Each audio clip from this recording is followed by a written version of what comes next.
Welcome back. We continue tracking breaking news this afternoon for you out of Searsmont.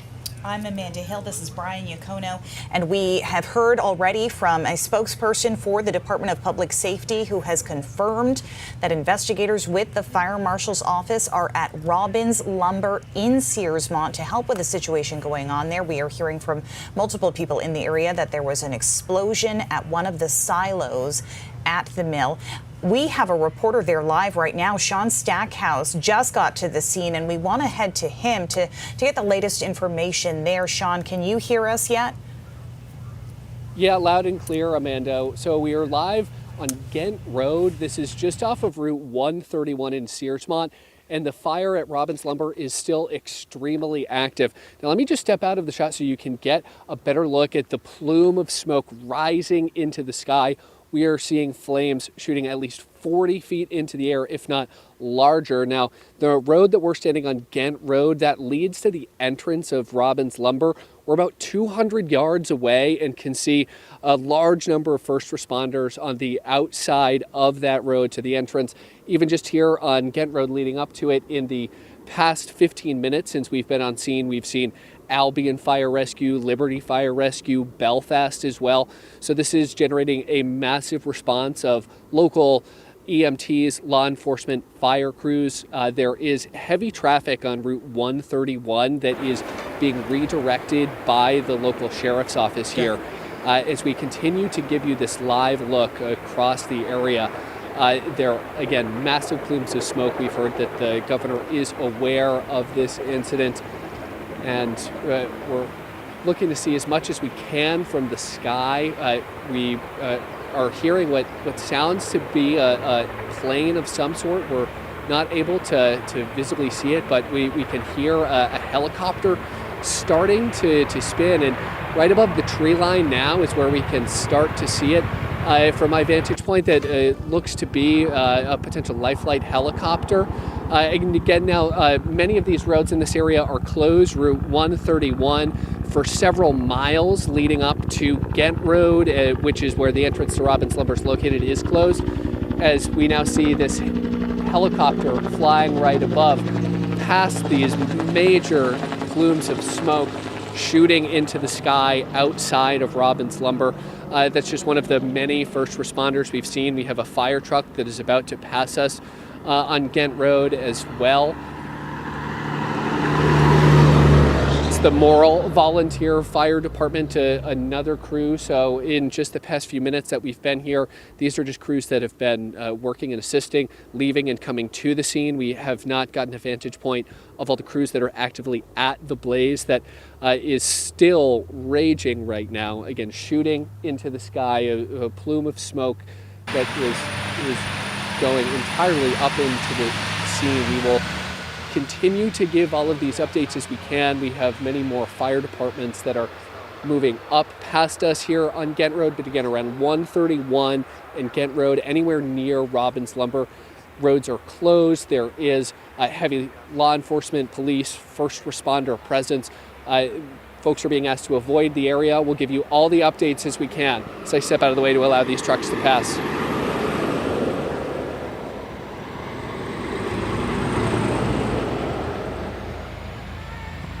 That's Unity and Appleton, just two more. That brings us to 7 different departments that we have seen thus far. For us in Searsmont tonight. Thank you, Sean, and we will go back to Sean in a moment, but I want to let you know that because all of those officials are live on the scene there, it's been difficult to get a lot of information confirmed from them, but our news director did speak to a couple of neighbors in the area, George Sproul and Bob Huber, who actually told us that the shaving silo at the lumber mill exploded. They say wood shaving silos are specialized units that are designed for handling sawdust, wood chips, and shavings. And, you know, we saw, just looking at a map of this place, that they had at least 2 of those silos. They have cone bottoms, screw extractors to manage some of the material from bridging. So Bob and George are actually on Appleton Ridge Road, and they're still watching. We saw the flames going as well. Yes, satellite images of this lumberyard facility show probably 10 or 12 different buildings over a large property. It must be several acres, of course. I was also curious, in Sean's live picture there, we saw what appeared to be a tanker truck coming from the Morrill Fire Department arriving there on scene. Presumably not necessarily a hydrant system near this lumber facility in Searsmont, knowing where it's located, but the satellite image does show what appear to be two, at least, bodies of water of some size near or on the property. It's also near the river, near the St. George River Reservoir. So presumably they are able to pull some water from those lakes, possibly even the river, but just recognizing how rural our state is and how rural this part of the state in Searsmont is, the volume of water that they are going through for the size of this fire burning for multiple hours now. You can see the water coming out of that fire hose, likely extended from a ladder truck from this perspective as well. And the fire is still raging. Just how much water they'll be going through and how many tanker trucks at some point they will need to be getting to that scene this afternoon. Because this is now well over an hour since we've heard about this, at least. And want to let you know, according to their website, Robbins Lumber was founded, as you said, Brian, on the St. George River back in 1881, and it's grown a lot through the decades. So an interesting tidbit, the original mill burned in 1957 and actually had to be rebuilt. And this is video of Robbins from last year that we just happened to have. Now, they moved to a current 40-acre site in 1969, and the facility burns industrial wood waste in order to provide heat and power for the plant. They buy logs from more than 150 independent loggers. They own and manage 30,000 acres of forest. They also grow tens of thousands of Christmas trees. We know they employ a lot of Mainers there at the mill as well. Our thoughts are certainly with them. We've heard from a couple of people who work there. We heard from one woman this morning who said her husband should have gone to work there today, but actually had to take her to a doctor's appointment. And they heard from a brother-in-law who was working, who is safe. So happy for them on that front. Yeah, and as we so often hear in breaking situations like this, that is part of the initial concern and panic for family members, is who is in the area, who may have been in the area, and what the storyline is with any injuries. And that's one of the questions we continue working to get answered. As you can imagine, emergency personnel countywide and also there in that specific community, very busy right now and unable to specifically answer those questions as we continue calling to work more, learn more about what's happening. But this is what fire crews are up against right now. You can see the size of the fires. You can see the tree line there. And clearly, from our vantage point of our camera near this scene, those flames are still raging at this hour.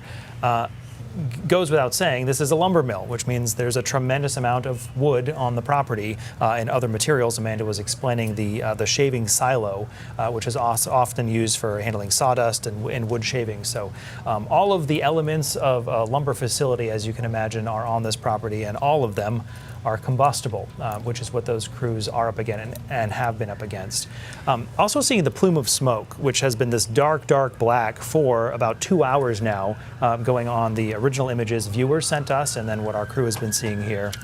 Ryan Breton has been able to pick up and keep an eye on that plume of smoke and the significance that it shows on the radar, Ryan. Yeah, so Brian and Amanda, sometimes the radar can be our first indication that, hey, maybe something's going on here that's big. Not all fires and not all smoke plumes are picked up on radar. But in this case, shortly after 11:30, we started to see one speck here emanating from where Robbins Lumber is, located just south of the center of Searsmont in the Ghent neighborhood of town. This is Route 131.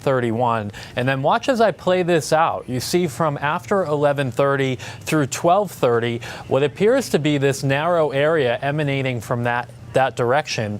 And this is all being picked up from the National Weather Service radar in gray, which is about 60 miles off to the west. And the beam height at this point is about 4,000 feet. So that means that around 11:30 this morning, that smoke plume had gone high enough up to be detected by the beam on the radar. Now, you know there's some rain in the state today, so you might be saying, couldn't this just be a rain shower? Well, we have a mode of the radar that's called correlation coefficient. It's most often used in severe severe weather to pick out tornado debris signatures.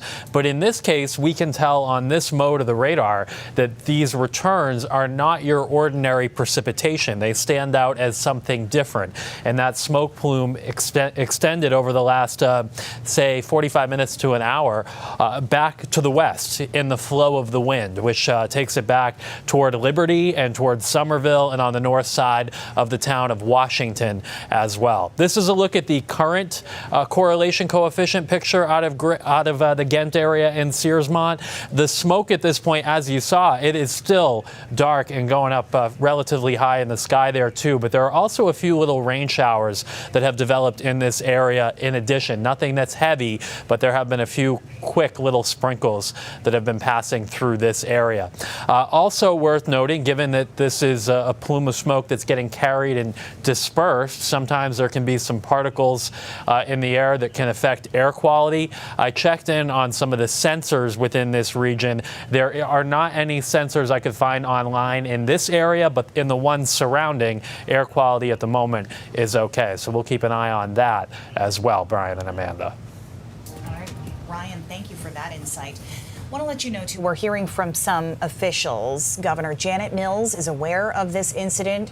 In a post on Twitter, she said in part that she'd been briefed on the situation unfolding. She said, quote, "I urge folks to stay clear of the area, follow the instructions of law enforcement, and allow emergency personnel to respond. I ask Maine people to join me in keeping all those affected in their thoughts." We also reached out to Representative Michael Ray, who represents Searsmont in the Maine legislature. He sent us a statement. This is it right here. He says the following: as we continue to monitor this situation in Searsmont, my heart and prayers are with the employees and their families. Similar to what the governor said, he goes on to say, I ask folks to steer clear of that area, to let our first responders do their jobs. He says, I will share more information as it becomes available. Again, that was from Representative Michael Ray, who represents Searsmont in the state legislature. I want to go back to some of this live video as well, if we can, of Searsmont. Oh, it looks like our camera crews are moving because they're about to hear from an official there. So we'll check in when they're ready to go. But in the meantime, if you're just joining us, it seems to be an explosion at Robbins Lumber in Searsmont. We've been seeing images from the area. Fire continues to burn very hot there and multiple crews on scene. So let's check in. It looks like they're about to give us a little bit more information from the scene here. It needs to be in 2. What? It needs to be in 2. I just turned on 2. No, but it's not plugged into 2. Oh.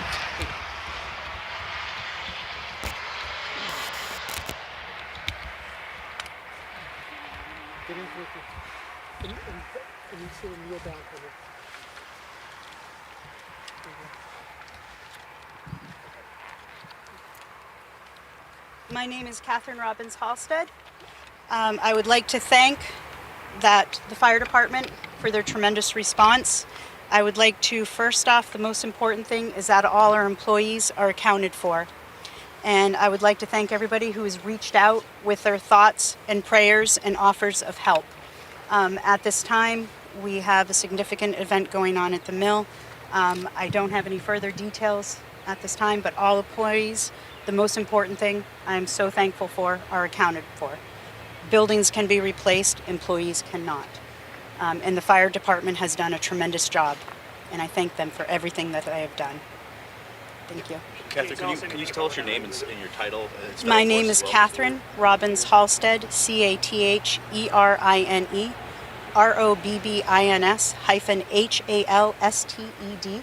I am one of the 3 owners of Robbins Lumber. My title is Vice President Admin. Can you tell us if any firefighters were injured? I know nothing further at this time. Is the fire contained to that specific location over there? It appears to be, but truly I know nothing. You can see at this time we've had a significant structural loss. Do you know how it started or any details of that? No, we need to do an investigation and work with the fire departments. Just a regular day. You talk about the employees, no employees being hurt, but how many? No, all employees are accounted for. Do you know how many were working in that area at the time? There are generally only 2 people working in that area. All are accounted for. Was anyone Correct. injured? It's sent to the I hospital? don't have any further comments at this time. Thank you. I will update you when I know further information. Thank you. Thank you.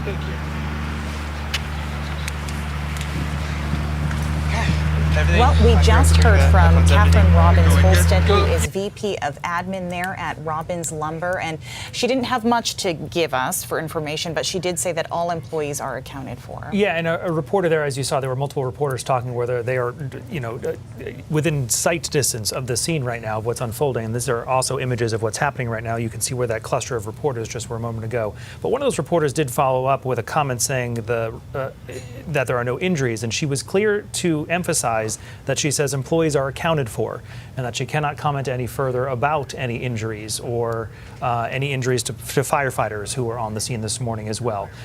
So lots of questions that still need to be answered right now, but obviously this is a very active scene right now. You can see these flames right now on your screen of what these crews are working at. One of three owners is who we just spoke with as well, clarifying and saying the obvious, that buildings can be replaced but people cannot, and emphasizing that all of her employees are accounted for and that there would have typically been 2 employees in that specific area where that fire is burning right now. You can imagine those flames potentially spreading to other buildings on this property. Images show that there are many buildings on this property as right now, which covers, I believe, 40 acres is what Amanda was telling us a moment ago. And I want to add on to what you were saying about the reporters there asking questions, because you heard one of them asking about whether firefighters were injured. And one of the things that we've seen is, in fact, Kennebunk Fire and Rescue shared our story about fire marshal's office being on scene, and they actually said, "Our thoughts and prayers are with all the members at this incident. A large explosion occurred, significantly burning numerous firefighters and lighting their apparatus on fire." Again, that's from Kennebunk Fire and Rescue. That's their Facebook page. They had posted that. So that's why you heard a reporter asking whether any firefighters were injured. And again, the owner did not know or could not comment on that. Yeah, and helpful to be able to speak with her to at least get some initial perspective, official perspective of what is happening on the scene there. We'll continue dipping in with our live crews, and certainly if someone else provides themselves to be able to talk right now. So again, live images right here of the fire scene we're tracking right now. Our Sean Stackhouse was just at that brief meeting with one of the co-owners. We want to check back in with him for a breakdown of what we are learning on the scene right now. Hey, Brian. Yes, that was Catherine Robbins Holstead. She's one of the vice presidents as well as co-owners here at Robbins Lumber. Now, we're getting a vantage point that is about 150 feet up a hill that we can much more clearly see the flames, as well as some of the efforts to suppress this fire. There is water shooting onto it as we speak. And the plume of smoke shooting into the air. The biggest information that we did learn from Robbins Holstead in that brief press conference was all employees of Robbins Lumber were accounted for, and only about 2 were working in that area on a typical day. We're still waiting for any information that we can about the status of the firefighters, as well as any other first responders that are here, or what was happening at the lumberyard prior. Sean, I'm just going to give you a moment to see these flames. Certainly significant flames still going. I want to ask you, Sean, because you mentioned earlier when we came to you that a lot of roads in that area are blocked off. Are you able to tell whether any of those roads are pretty major routes? Is there a lot of traffic backed up around this? Yeah, Amanda, around Route 131, that's one of the main roads you would take interior from the Belfast area. That is seeing significant traffic. There's also construction in that area. We were allowed through as we were part of the media, but otherwise, the major section of road is closed to first responders. And that's in the area of Route 131. So Ghent Road is the road that you're seeing right now that would lead to Robbins Lumber. That is entirely closed aside from where they're allowing media to park. And that's where we're seeing a lot of first responders and fire trucks go, because that is the main entrance to Robbins Lumber. Now, Sean, one of the other things that we are seeing from these live images is that it's a lot of black smoke instead of what we would typically see, which would be white or gray smoke coming out of these fires. And to us, it appears to show that there's a lot of water going on this. And we did just hear from Catherine Robbins Holstead about how they're working to keep this contained. Yeah, Amanda, this is incredibly black smoke. I've been on plenty of fire scenes, and certainly one of the largest plumes of smoke that I've seen in recent memory, and also, as you pointed out, very dark. Now, in the distance, we can actually see some areas that it does appear more gray and more white, but even the heat of this fire, if our photographer Steve can just take a look just to the right above the tree line, you can see the heat raising up above, really just showing the major effect that this fire is having with its temperature and also scale. Sean, thank you for the perspective, and seeing the heat certainly speaks to what those crews are up against. Also, we can imagine from covering fires and the science of that, the black smoke would indicate that is an active burn. The white smoke that we were just referencing would also reference efforts to be putting out the fire. Often we see that shift over to a white smoke. So presumably a lot of these streams of water that we're looking at coming off of these fire hoses are going to nearby buildings on the property to keep that very active hot fire from spreading any further, as opposed to an effort to directly put out the flames, is what we could imagine, at least by the difference in the color of that smoke right now. But you can see crews coming and going from that scene from our live pictures there with Sean Stackhouse. And want to mention too, again, our news director did speak with a couple of residents in the area. That was George Sproul and Bob Huber, who said that it was the shaving silo that exploded. We did not get that confirmed from Catherine Robbins Holstead, the VP there, but we did also hear from OSHA that wood shavings or sawdust silos can explode, and it happens because wood dust is highly combustible. We've been seeing a lot of people commenting on our Facebook page about that as well. And when suspended in air within a contained space, that wood dust can ignite from a spark or a heat source. It can cause a severe dust explosion. Again, we don't know exactly what happened at the mill today, but this is certainly something that can happen. And again, the description from OSHA that we looked up to better understand what we're seeing some people describe of this silo explosion about, go on to say that, that can result in the structural failure, as you can imagine, from an explosion or ignition there, and a violent fire, which would accurately describe what we have been watching now for more than an hour at the scene on Searsmont. And while we're looking at these live images, I want to bring in Chris Costa, who's sitting right next to me here, because we talk about injuries, which we don't have confirmed yet. We did just hear from the VP of Admin, who said that all employees at Robbins Lumber are accounted for. But Chris, you've been calling a lot of the hospitals in the area. You've been talking with some emergency personnel. What are you learning at this point? There are a lot of different aspects at play here, so I'm going to see if I can try to break this down as simply as possible. We don't know yet about the level of injuries to the firefighters or anybody else who may be on scene. Because we're talking about a big fire and a big explosion, the natural concern might be burn injuries. To that point, there is only one specialized burn center in the state, that is Maine Medical Center. We also had heard reports that medical helicopters like Life Flight were being we had heard reports they had been being dispatched to the scene. I called Life Flight. Their communications person tells us they do not confirm or deny not only patient transports, but even if one of their helicopters has been dispatched to an incident. So and we did actually see a Life Flight helicopter. Right. So we know it by our visuals. Their communications team hasn't told us yet. But here's the key. With Life Flight, they would likely be flying anybody who's severely injured to Maine Med in Portland because it is the level 1 trauma center for the state, the only one in the state. There are several other Maine Health hospitals around the Searsmont, Camden area. Waldo County General is one of them. Penn Bay is another one. And what I learned when I started looking up the Waldo County Emergency Management, that was another person I spoke with, the Deputy Director, Olga Hussey. Now this was back at about just before noon, so it's been about 90 minutes. What she told me was she's struggling to get in touch with the people that she needs to set up an incident command. Now, that was 90 minutes ago. I don't know how that's changed since then. I've been trying to give her some time to do the work she needs to do to get the help for the EMA director. But Waldo County on its website has a 2026 mass casualty incident response plan. in the event that something like this happens.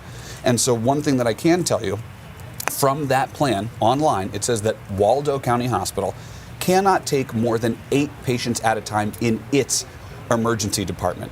They can take even fewer than 8 if those patients are in critical condition. And right from the plan, it says the hospital may be able to handle the first 2 critical patients, after which the remaining will need to be transported to a hospital outside of Waldo County. So there's no also according to this plan, there's no formal function that determines which hospital victims will be transported. There's an EMS control officer that will get assigned who will coordinate the transportation of patients. We've had not any luck hearing back from the Waldo County Sheriff's Office, which is the law enforcement agency there locally that is also tied into this mass casualty response emergency plan. As you can imagine, loads of firefighters are providing mutual aid to the area. Pretty much anybody that you can think of that's within contiguous touching of Searsmont. Now, I did speak with Mike Scott from the Professional Firefighters Federation. That's a union that represents firefighters. He's based in Portland, but the PFF has firefighters spread out all over the state. And he told me that one of his district vice presidents is working with Rockland Fire Department today and is on scene right now. One of the struggles for these guys is that, what Mike Scott told me, so many of these departments are volunteer departments in that area, meaning these firefighters are not paid to be staffed full-time like you would see in a big city. And you know this very well from all of your coverage of volunteer firefighters. Right. You imagine these people are working regular jobs, doing other daily activities, and then get called in to come fight this fire. Now, we don't know if that had any impact right now on how they are attacking the blaze, but it looks like we are starting to see some changes to the fire scene on the video. Yeah. And I want to mention, too, when you bring up all those firefighters who have responded, that we're hearing from our reporter, Christian Harsa, who's also on scene, that he spoke with the Fraternity Village General Store on Main Street there, and they're saying that downtown Searsmont right now is completely jam-packed. They have a lot of fire trucks getting water from the river. So, again, all officials asking people to completely avoid that area and let crews do what they need to do. I don't know if we've had a chance to kind of show the map of the area, but one thing that makes this one logistical issue that these crews will have to deal with is that there is one road, Route 131, excuse me, that allows them to access the Robbins Lumber Mill yard. Now, when we were looking at it closer to the time when this incident broke out, just like on like Google Maps, you can see the red line of traffic. We imagine those are all the first responders lined up outside. But 131 runs north to south, and you have to turn onto a small road to then get into the lumber yard. So really there is one way in and one way out of this lumber yard where this big fire is. You got a pretty significant update, too, from a representative. Yeah, Representative Regan Paul, who represents that area, first says, please asking people to pray for the Robbins family and their employees after this. She has posted saying that at least 5 people have been hurt after the fire and an explosion at the Robbins Lumber Mill in Searsmont. She goes on to point out, however, Waldo County officials say a full assessment is not complete, which goes in line with the interview we had from one of the co-owners of the mill saying she couldn't comment on what injuries are, either exist or don't exist, or how many. But again, Representative Regan Paul saying at least 5 people from her information she's getting from people on the scene there. Questions we continue working to get answered. I want to check in with Sean Stackhouse, who is live on that scene once again. Hi, Sean. Hey, Brian. Well, right now we are seeing some significant improvements, particularly in the size of the flames. I'm going to give you a bit of a better look. Right now they're shooting up maybe about 10 feet shorter than they were just about 20 minutes ago. And some of the smoke we're seeing is much more significantly gray, white. That would start to signify that there is a lot of work being done to knock down this fire. Certainly with the number of first responders and firefighter vehicles, there is a lot of work going in to put out this raging blaze. But the change in the color of the smoke is one of those key indicators that there is some significant progress being made. Now we can see from our vantage point water still being shot onto that main area where the fire is burning, although we do have smoke pluming out of what appears to be, from this vantage point, a 50-yard plus area. The full extent of the fire is not yet known, and as again has been mentioned, the scale of injuries is not known as well. We just heard moments ago from one of the co-owners of Robbins Lumber saying that all employees were accounted for. We don't have any details on if any of those employees were injured. But as we stand here on top of a nearby hill at the intersection of Route 131 and Ghent Road, and again, Ghent Road is where that main entrance to Robbins Lumber is. That's where we can see flames starting to change color, or smoke starting to change color, and flames starting to shrink down in size, although it still seems to be a ways away with the scale of the fire from fully being knocked down. That would partly be why we're seeing so many firefighters in this area. And we'll continue to give any information as it unfolds. Brian. And Sean, you talk about the number of firefighters there. I know earlier you had said you specifically counted 7 different departments. Have you seen more or less at this point? Yeah, it's only increased. Just moments ago, we saw Liberty as well with their tanker coming in. But right now, what we're seeing is fire trucks that are coming and going, not ones that are actively battling this fire, which is where the largest concentration of firefighters would be. So at 131 and Ghent Road, that's the intersection that's behind us. Ghent Road, about 200 yards down that hill, that's where the entrance to Robbins Lumber is. Outside of that area, there are about a half dozen police vehicles that are entering, and firefighters are entering through that area to then go and access the fire. So anytime we're seeing trucks come and go, that's where you start to see some progress. And again, you can see a tanker pulling in right now as we speak. That's just one of the likely dozens of departments that are responding. And another thing to note here, Amanda, is in a rural area like this, many of the responding departments are volunteer-based. And so that would indicate a smaller number of firefighters, as well as them being also available to respond and nearby to get to something like this. This wouldn't be in a place like Portland or Bangor that have very large full-time departments. It's largely volunteer in this area, aside from some of those larger communities in this region like Belfast. But certainly, your Lincolnvilles, your Liberties, those would be volunteer fire departments, all of which are responding in major numbers to this scene. All right, Sean Stackhouse, thank you again for the update. We'll certainly continue to keep checking back in with Sean as he is on scene there. We also have Christian Harsa, who's live on scene there as well, and he's been talking with some of our businesses in that area.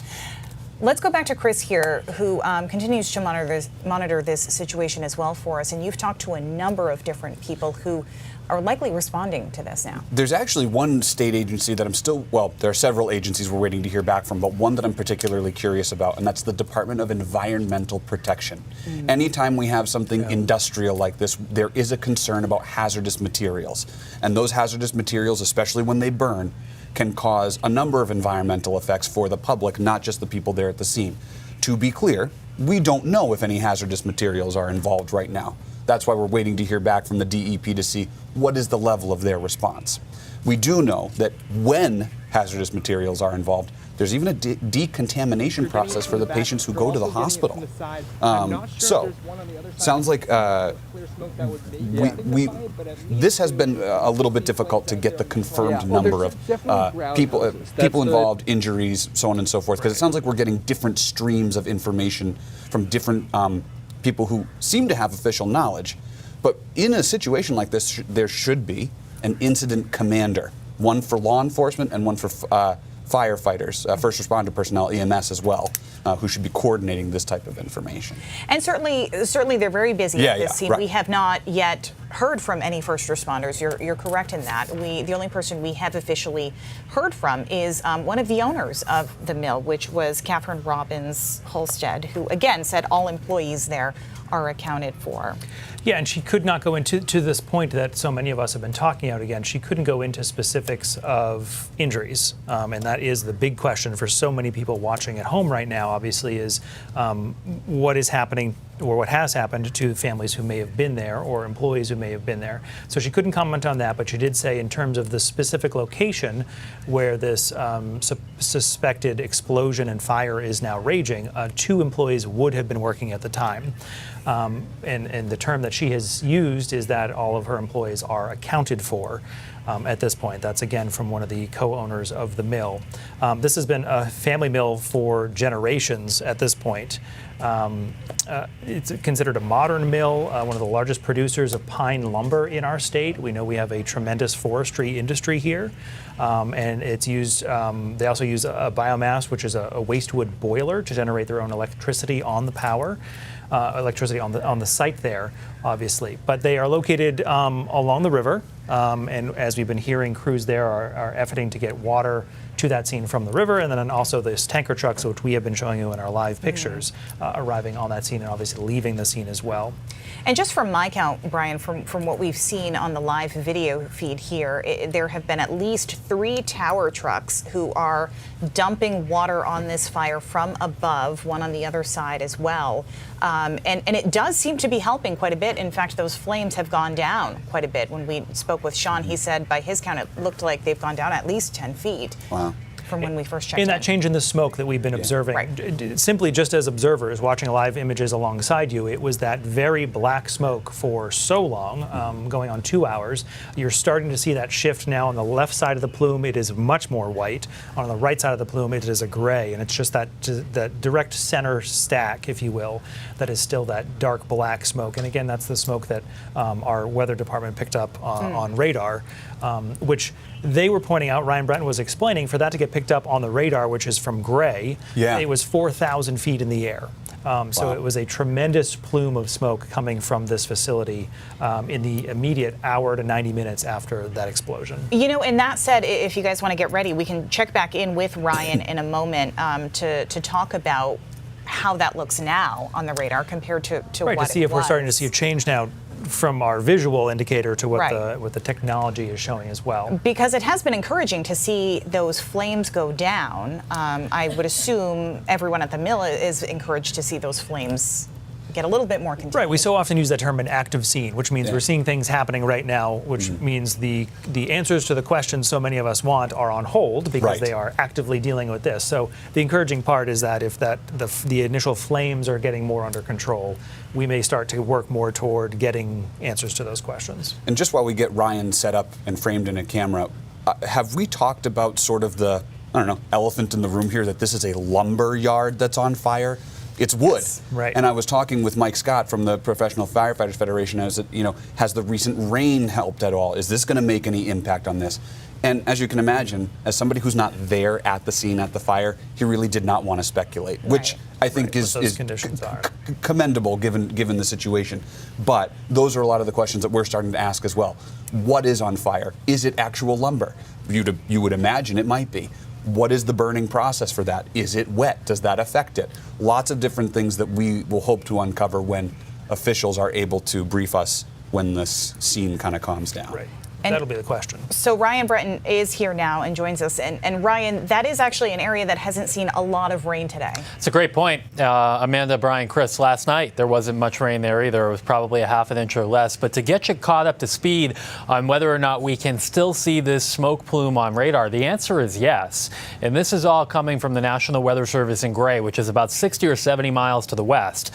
And as you get farther from weather radar, that beam gets tilted higher in the sky. So over Searsmont, this is about 4,000 feet above the ground level. And just for a little perspective, I was thinking about this as we were looking at some of the live pictures from Sean Stackhouse. That means this smoke plume is being detected at about the height of Sugarloaf, the summit of Sugarloaf. So just imagine how high up that is versus the surface level down in here. I'm going to step off screen just to kind of manipulate the radar a little bit and explain this to you a little bit better. But this is the live radar right now. And the reason why we know that this is still a smoke plume is because using this mode of the radar, which we call correlation coefficient, this takes a look at what the radar is seeing and determines what it is, whether it's something we're used to seeing or not used to seeing. And all this blue coloring here is the radar saying, hey, That's not precipitation. That's not rain or snow. So this is that smoke plume right now. And I'll loop this over the last hour. And the wind direction, too, is now starting to carry this plume a little bit more to the southwest. So from just south of the center of Searsmont, near Ghent Road, Route 131, where this is, to the southwest, that's the direction that this plume is traveling in right now with the wind speeds. And again, this would be at a height of about 4,000 feet, and there likely is some scattering the farther away that you get from this fire too. There are still some rain showers in the area, guys. Most of these are fairly light, but again, we were able to distinguish between the rain showers that we know are rain showers and this smoke plume, all because of this mode of the radar that we call correlation coefficient. And the radar is saying, hey, that's not rain. There may be rain in here where it's this red color, the objects are all raindrops, but in this zone here, that's likely to be something that's not rain or not snow, it's not precipitation, it's something else. So I did check in on the air quality, by the way. In this region, we don't have any sensors that are at least easily accessible in the Searsmont area, but surrounding areas like Camden, which is in the direction that the smoke plume is not going, the air quality totally fine. And to the south, around Wiscasset, there wasn't any reduction either. Granted, those are not super close to where this incident happened. I've also looked to see if there were any statements by local officials about air quality or anything like that, because that can always be a concern. I remember following the explosion in Jay 6 or so years ago, the air quality in the region was something that was talked about after that explosion, which I believe was at a mill there. This is obviously a different circumstance, but I haven't seen any chatter about that yet, and I haven't seen any reduction of air quality on at least the sensors that are available. So that's one other element that we will continue to follow. If you guys have any questions, happy to answer. But again, this is still on the radar, which means this smoke plume, which we've seen from our cameras, our live shots there, it's still very, very active and very burning at a significant rate now, more than 2 hours in here. Yeah. All right. Ryan Breton, always helpful to have a little perspective on what's going on a little higher up. Thank you.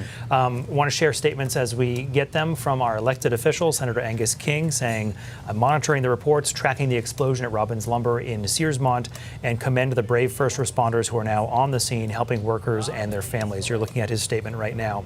He goes on to say, I have visited this mill frequently, and my heart goes out to Jim Robbins and his family, the workers, and the Searsmont community. For your safety, as we've heard from several other people, and well-being of our wider Maine community, please follow the guidance of local emergency personnel, which has included, please avoid the area. Want to check back in with Sean Stackhouse. I can see him frantically waving over there like he has something to talk about. So Sean, what's the latest from the area? Hey, Amanda. Well, we're starting to see some significant changes from the smoke that is coming from this fire, as well as just the scale of the flames themselves.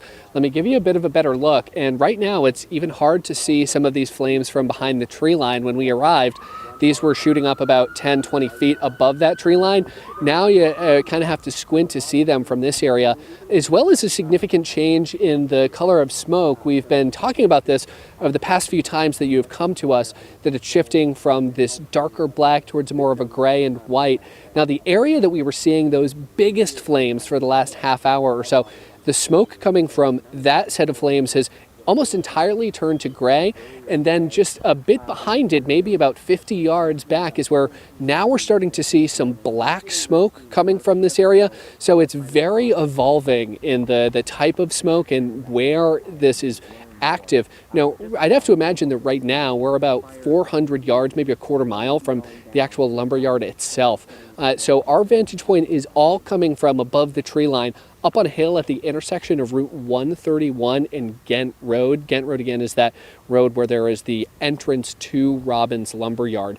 And another development that we've seen, there is a ladder truck that had been pouring water on this fire for about a half hour straight.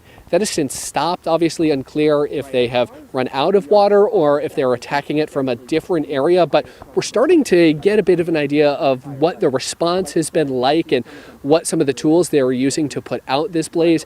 Again, a ladder truck that would be very helpful to attack large fires that are able to shoot down on it. That's something you would see that'd be common in large apartment building fires, something that you would need to be attacking it from a higher vantage point. But we have to imagine with how we're seeing this change in color, there are many more firefighters that are fighting this from the ground with hoses, as one would expect to see out of a fire department.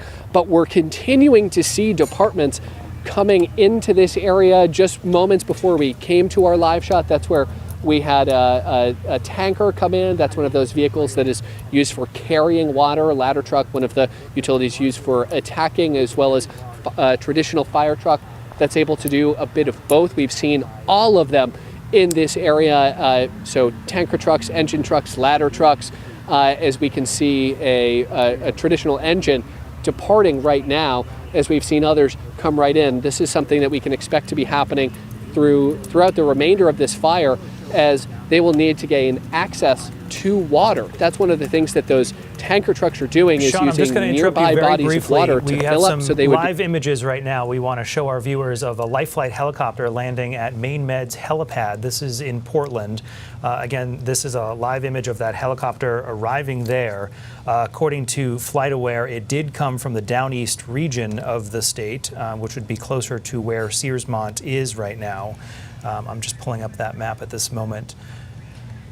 And we do want to mention that we do not at this point have any official confirmation that there have been any injuries out of Robbins Lumber from today, but we have heard from a representative from that area, Representative Reagan Paul. I'm sorry, were you going to say something, Chris? I just want to say, 5 minutes ago, the Waldo County Regional Communications Center, the dispatch center, posted on its Facebook page, and they did call this exactly what we expected, a large-scale mass casualty incident occurring right now in Waldo County. So, to your point, we've not been given numbers on the number of people who might be injured, but this post seems to indicate there are some type of injuries. We just don't know the details yet. They say the Waldo County 911 Communications Center actively coordinating emergency response operations. They say they are managing a high volume of emergency communications. I would imagine that's coming in not only from the first responders, but also the public. Mm-hmm. And they actually wrote specifically in this post, if you're a member of the media, do not contact the 911 center directly at this time. They want to keep those phone lines open as possible, as much as possible, for all of the people handling the situation. They do say a formal press release will be issued as soon as is operationally possible. Okay. Which could be hours at this point. Right. And I want to get back to that statement from Representative Reagan Paul, who said, please be in prayer for the Robbins family, the employees, the first responders, and all those involved with the fire at Robbins Lumber in Searsmont. She says at least 5 people have been hurt after a fire and explosion at Robbins Lumber Mill in Searsport. However, Waldo County officials say a full assessment is not complete. Want to check back in with Sean Stackhouse there at the scene. Amanda, the biggest development that we've gotten in the last few minutes, we have heard 2 loud bangs, unclear if these are explosions. But the first one we heard, that would have been at around 1:47, another about a minute and a half later. We could hear them all the way from here. Now let's get a better look of what we're seeing at the fire itself. After those 2 bangs were heard from us more than a quarter mile away, we still have large flames going. The ladder truck is continuing now to pour water back onto that area. So still an incredibly active scene from here. But it was just within the last 3 minutes we heard very loud bangs that carried.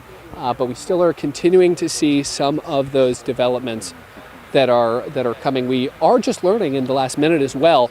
We are expecting to learn more information from the Maine Department of Public Safety spokesperson in about 30 minutes or so. As soon as we are able to get that information, we will bring it right to you. All right, that was Sean Stackhouse giving us regular updates live from that scene in Searsmont, with that biggest update, again, as we've been watching crews actively work on this scene, those 2 loud bangs, as Sean described them for us about 3 minutes ago, right around 1:47, which just speaks again to how active this situation is and what these crews are up against. So moments ago, we did bring you those live images of a life flight helicopter arriving at Maine Medical Center in Portland. Again, need to preface, no indication that there would be anybody from this scene on that flight, but we do know that life flight helicopter took off from Waldo County General Hospital, according to FlightAware, and landed at Maine Medical Center just a short time ago. But that is part of the questions as well of are there any victims with injuries who are being treated at our medical facilities around the state. And again, we did just hear from Representative Reagan Paul, who represents that area. Also, Representative Mike Ray represents that area, and he wrote on Facebook, as we continue to monitor the situation in Searsmont, my heart and prayers are with the employees and their families. I ask folks to steer clear of the area, to let our first responders do their jobs. I will share more information as it becomes available. And that's something we're hearing from officials as well, asking people to just steer clear of that area. We heard from Christian Harsa, who is our reporter also in the area. He said that downtown Searsmont is just absolutely jammed with traffic because they do have crews that are working to get water from the river to try to fight this blaze that you can see on your screen is still going on. And our news director actually earlier this afternoon spoke with two Searsmont neighbors, George Sproul and Bob Huber, who said it was the shaving silo that exploded. Now, we also spoke with Kathleen Robbins Halstead, who's the VP of admin at Robbins Lumber, and she did not confirm where things had happened. She said they're doing their own investigation, but we do know that wood shaving silos are specialized storage structures that are designed for handling sawdust, wood chips, shavings, things of that nature. And we could see from an image from the company's website that they have at least two of those silos on scene. On their property. And, the description from OSHA about what these silos explosions could be talks about wood dust, likely would be at a lumber mill, highly combustible, and was suspended in air within a contained space, can ignite from a spark or heat source. We did speak, as Amanda was telling you, we did just speak recently with one of the owners of the mill. Want to revisit part of our conversation with her just a short time ago. I would like to thank the fire department for their tremendous response. I would like to, first off, the most important thing is that all our employees are accounted for. And I would like to thank everybody who has reached out with their thoughts and prayers and offers of help. At this time, we have a significant event going on at the mill. I don't have any further details at this time, but all employees, the most important thing I'm so thankful for, are accounted for. Buildings can be replaced, employees cannot. And the fire department has done a tremendous job, and I thank them for everything that they have done. Thank you. Catherine, can you tell us your name and your title? My name is Catherine Robbins Halstead, Catherine Robbins Halsted. I am one of the three owners of Robbins Lumber. My title is Vice President Admin. Can you tell us if any firefighters were injured? I know nothing further at this time. Is the fire contained to that specific location over there? It appears to be, but truly I know nothing. You can see at this time we've had a significant structure loss. Do you know how it started or any details like that? No, we need to do an investigation and What was work going with the on fire in the mill departments. this morning? Just a regular day. You talk about the employees, no employees being hurt, but how many? No, all employees are accounted for. Do you know how many were working in that area at the time? There are generally only two people working in that area. All are accounted for. Was anyone Correct. injured? It's sent to the I hospital? don't have any further comments at this time. Thank you. So again, that was Catherine Robbins Halstead, one of the owners, one of the vice presidents there at the mill, speaking just a short time ago, within the last hour, with our crew on the scene with what she can share at this point, which is not a lot of information, as you can imagine, considering what they are up against there on the scene, but identifying again that two employees would have been working in that specific area. A reporter did ask about the containment of the fire, and she indicated that the fire had at least been contained to the general area where this happened, but we're also looking at live images from that scene.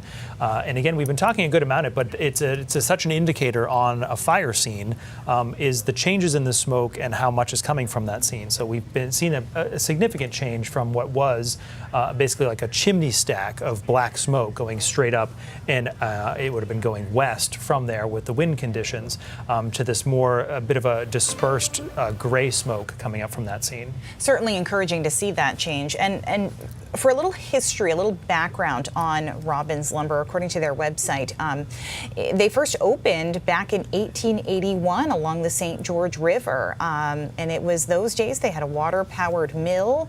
And it was back in 1957 when the mill actually burned to the ground. And so the Robbins family rebuilt the stave mill. They added a new sawmill. And a year later, with the new mills in operation, they added another dimension to the lumber area, planting their first Christmas trees. So certainly a big production there in Searsmont, and certainly employing quite a bit of people in that area. As you can imagine, a lot of people have connections to this mill, a generational facility. That means a lot of families have likely passed down the tradition of going to work where your parents worked for so many years as well. So certainly a lot of people in the area impacted by this, whether they were there working today or whether they were not. When we were just hearing again from the vice president, one of the co-owners there, she said it was a typical day. Right. It's a typical work day. Nothing extraordinary happening, nothing unique that would have raised concern to prompt something like this. She says it was a day at work, which we all do, and they are faced now with this and the questions about what happens next, certainly, but also those more urgent questions of were there injuries and how are those people if there are any injuries. Questions we're still waiting to get on. We've heard numbers from some representatives saying as many as 5 people may have been injured there, but waiting for further confirmation on that. We're also hearing from Kennebunk Fire that some firefighters were injured there, again, waiting for confirmation from officials who were actually on scene. And I want to bring in Chris Costa now, but it's still incredible that we're seeing flames from our live images there. Those are some, yeah, I mean, I would call those remarkable flames, right? Those are large flames. And obviously it's taking a lot of manpower to try to contain it, even just to maintain right where it is, not just get it out. It may take hours for them to get it out, to get it completely extinguished. I mean, we know sometimes in a more traditional, like a house fire, there are departments that come back hours later to check for hot spots. Right. When we talk about a place like a lumber mill that will likely have not just the wood itself, but also the different chemicals required to run the machinery. I'm sure there's gasoline involved. There could be other ignition sources, as we're talking about. And you guys had pulled up some information from OSHA based on somebody's, and I'm sorry, I'm struggling to remember now who it was, but it was somebody who had mentioned that it was a wood shaving silo. Yes. Now, we don't have that information officially confirmed either from the owners or the fire investigators. Someone who lives nearby had told us that. Okay. Yeah. Okay. That's what they had seen. Okay. I will say one note, that a small update that I'm getting. We are expected, well, I'm hearing from a source who's telling me that the Department of Public Safety may be giving an update in an hour. Okay. That,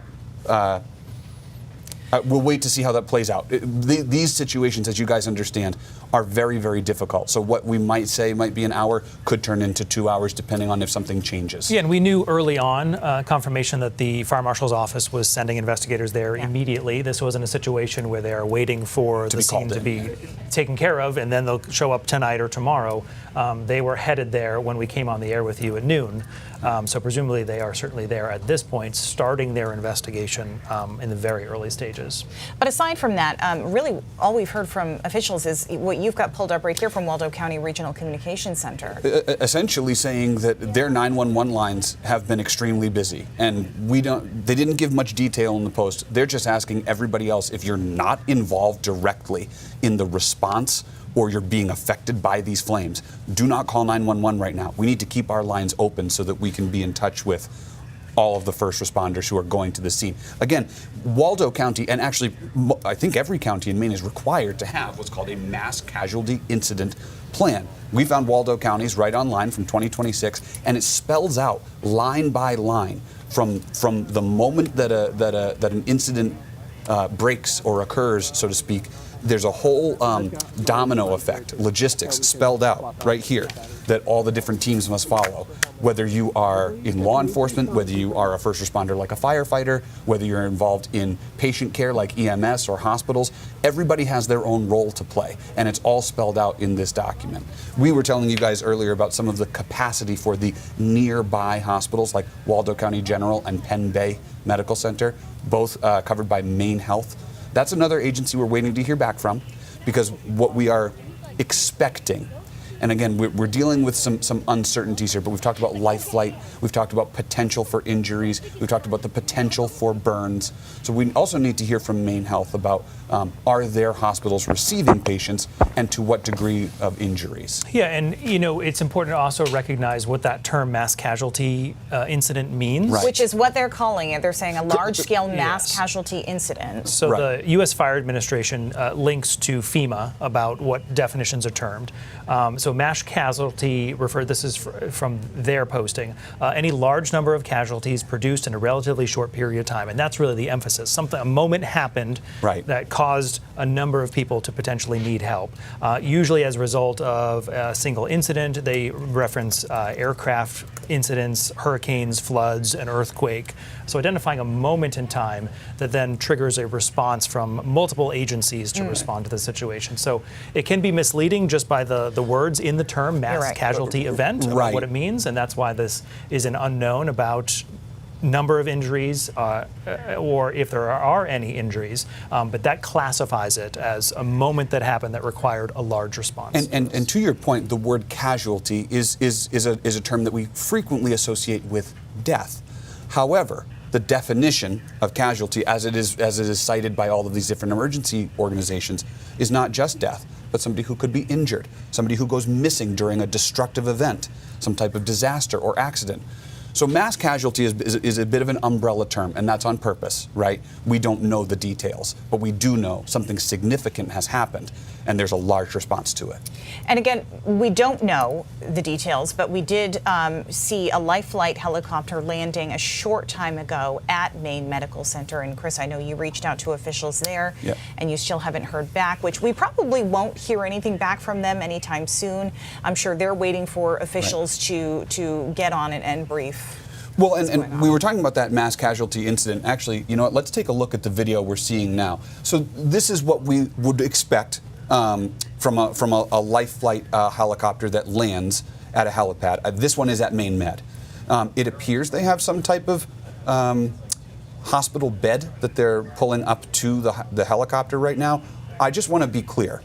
When I spoke to the communications manager for life flight, they told us we do not discuss any patient transports. And guys, we shouldn't show a patient coming in. Yeah, I just want to be careful about that. Yeah. You know, maybe is there a way we could put it like maybe in a small box to the side? I'd like to be able to keep eyes on that helicopter, but yeah, one, we need to protect the dignity of anybody who might be aboard that helicopter. Also, they may have already gone in while we were doing the rest of our reporting into the hospital, I mean. But life flight was very clear. We don't talk about patient transports. We don't also confirm if our helicopters have been dispatched to a scene. So what makes it tricky for us in looking at that helicopter is we can assume based on the calls we heard, but we cannot say with certainty that maybe this life flight helicopter didn't come from a serious car crash in a rural area of the state. But that's kind of the line we walk as we try to give you guys this information. We know what it looks like. We have to be careful about what we can say is fact. That said, you're monitoring FlightAware. Yeah, so FlightAware does keep an eye on what's in the sky around us all the times, and it indicates that a life flight chopper or a life flight vehicle, I will use that term, took off from Waldo County General Hospital at 1:18 this afternoon. It landed there at Maine Med, which was the images we were just showing you there, at 1:47 p.m. So it was a 29-minute flight from Waldo County. And again, based on the information Chris has been giving us about trauma facilities and perhaps most accurate resources for what care is needed, would explain why someone would potentially be taken to Portland from Waldo County. Did you want me to go into that again? I know that we just covered it not long ago. Well, Maine Medical Center, you said, is the one area for a burn unit, correct? Correct. So Maine Medical Center is unique in this way. It has the only specialized burn care unit for trauma, not rehabilitation, but for burn care, somebody who's been actively burned, and how they would treat them. Maine Medical Center also is the only level 1 trauma center in the state. So it has both of those classifications. And actually, this is kind of interesting. Leaders from this is somewhat related to today's breaking news, several leaders from the big hospital systems were meeting today to talk about how they handle trauma responses. Wow. It's coincidental, really. But you can imagine all of the officials who were there for that conference about how the hospitals are handling trauma with shrinking resources, all of a sudden getting pulled away to this this emergency, right? And so, you know, again, with these large hospital systems, there's a lot of different communication that needs to happen, which can make this a little bit of a slow process to get confirmed answers. And here's why, right? We were talking about that mass casualty plan that Waldo County has. First, they bring people to the nearest hospital. In that case, it would be Waldo County or Penn Bay. But we also read in that same mass casualty incident plan that those hospitals are limited in the number of critical condition trauma patients they can care for. At Waldo County General, according to that plan, they could handle 2. The rest would need to be sent outside of the county. So if indeed there are 5 patients who have been sent to hospitals, it's likely that at least 3 of them could have been taken somewhere other than Waldo County. Now, we don't know if that's Augusta, we don't know if that's Maine Med. There could have been Northern Light, Eastern Maine Medical Center in Bangor. But there's sort of a chain reaction is the wrong word, but there's a logistical flow that this incident command has to follow to make sure that they get the proper people to the proper locations, 1 for their skills, and 2 for if they need treatment. And so that's why it can sometimes be a bit of a slow flow for information to the public to say, this is the order of operations of what happened, and this is how they ended up where they did. And complicating that is also the point that oftentimes, and this is any traumatic event, a car accident, a house fire, a large-scale event like this, a patient could be taken from the scene to the local facility and then transported to another facility, stabilized, and then moved to a third facility. So it can be tough to track the patient as well in those first hours because they can be moved very quickly depending on the care they need.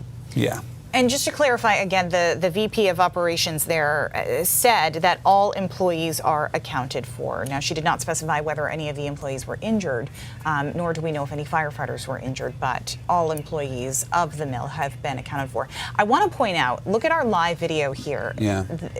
Big changes, even in the last 10 minutes. The big change I see is the flames are no longer visible above the tree line. Right. Yeah. Yes. When we came on the air, those initial images, those flames were clearly above the tree line, actively burning, presumably still burning at this point, or at least smoldering to a large amount to produce that kind of smoke. They're talking about the change in flames. And let's go to Sean Stackhouse, who you can hear right now live at the scene there. Yeah, and I'm not sure if they're tossing.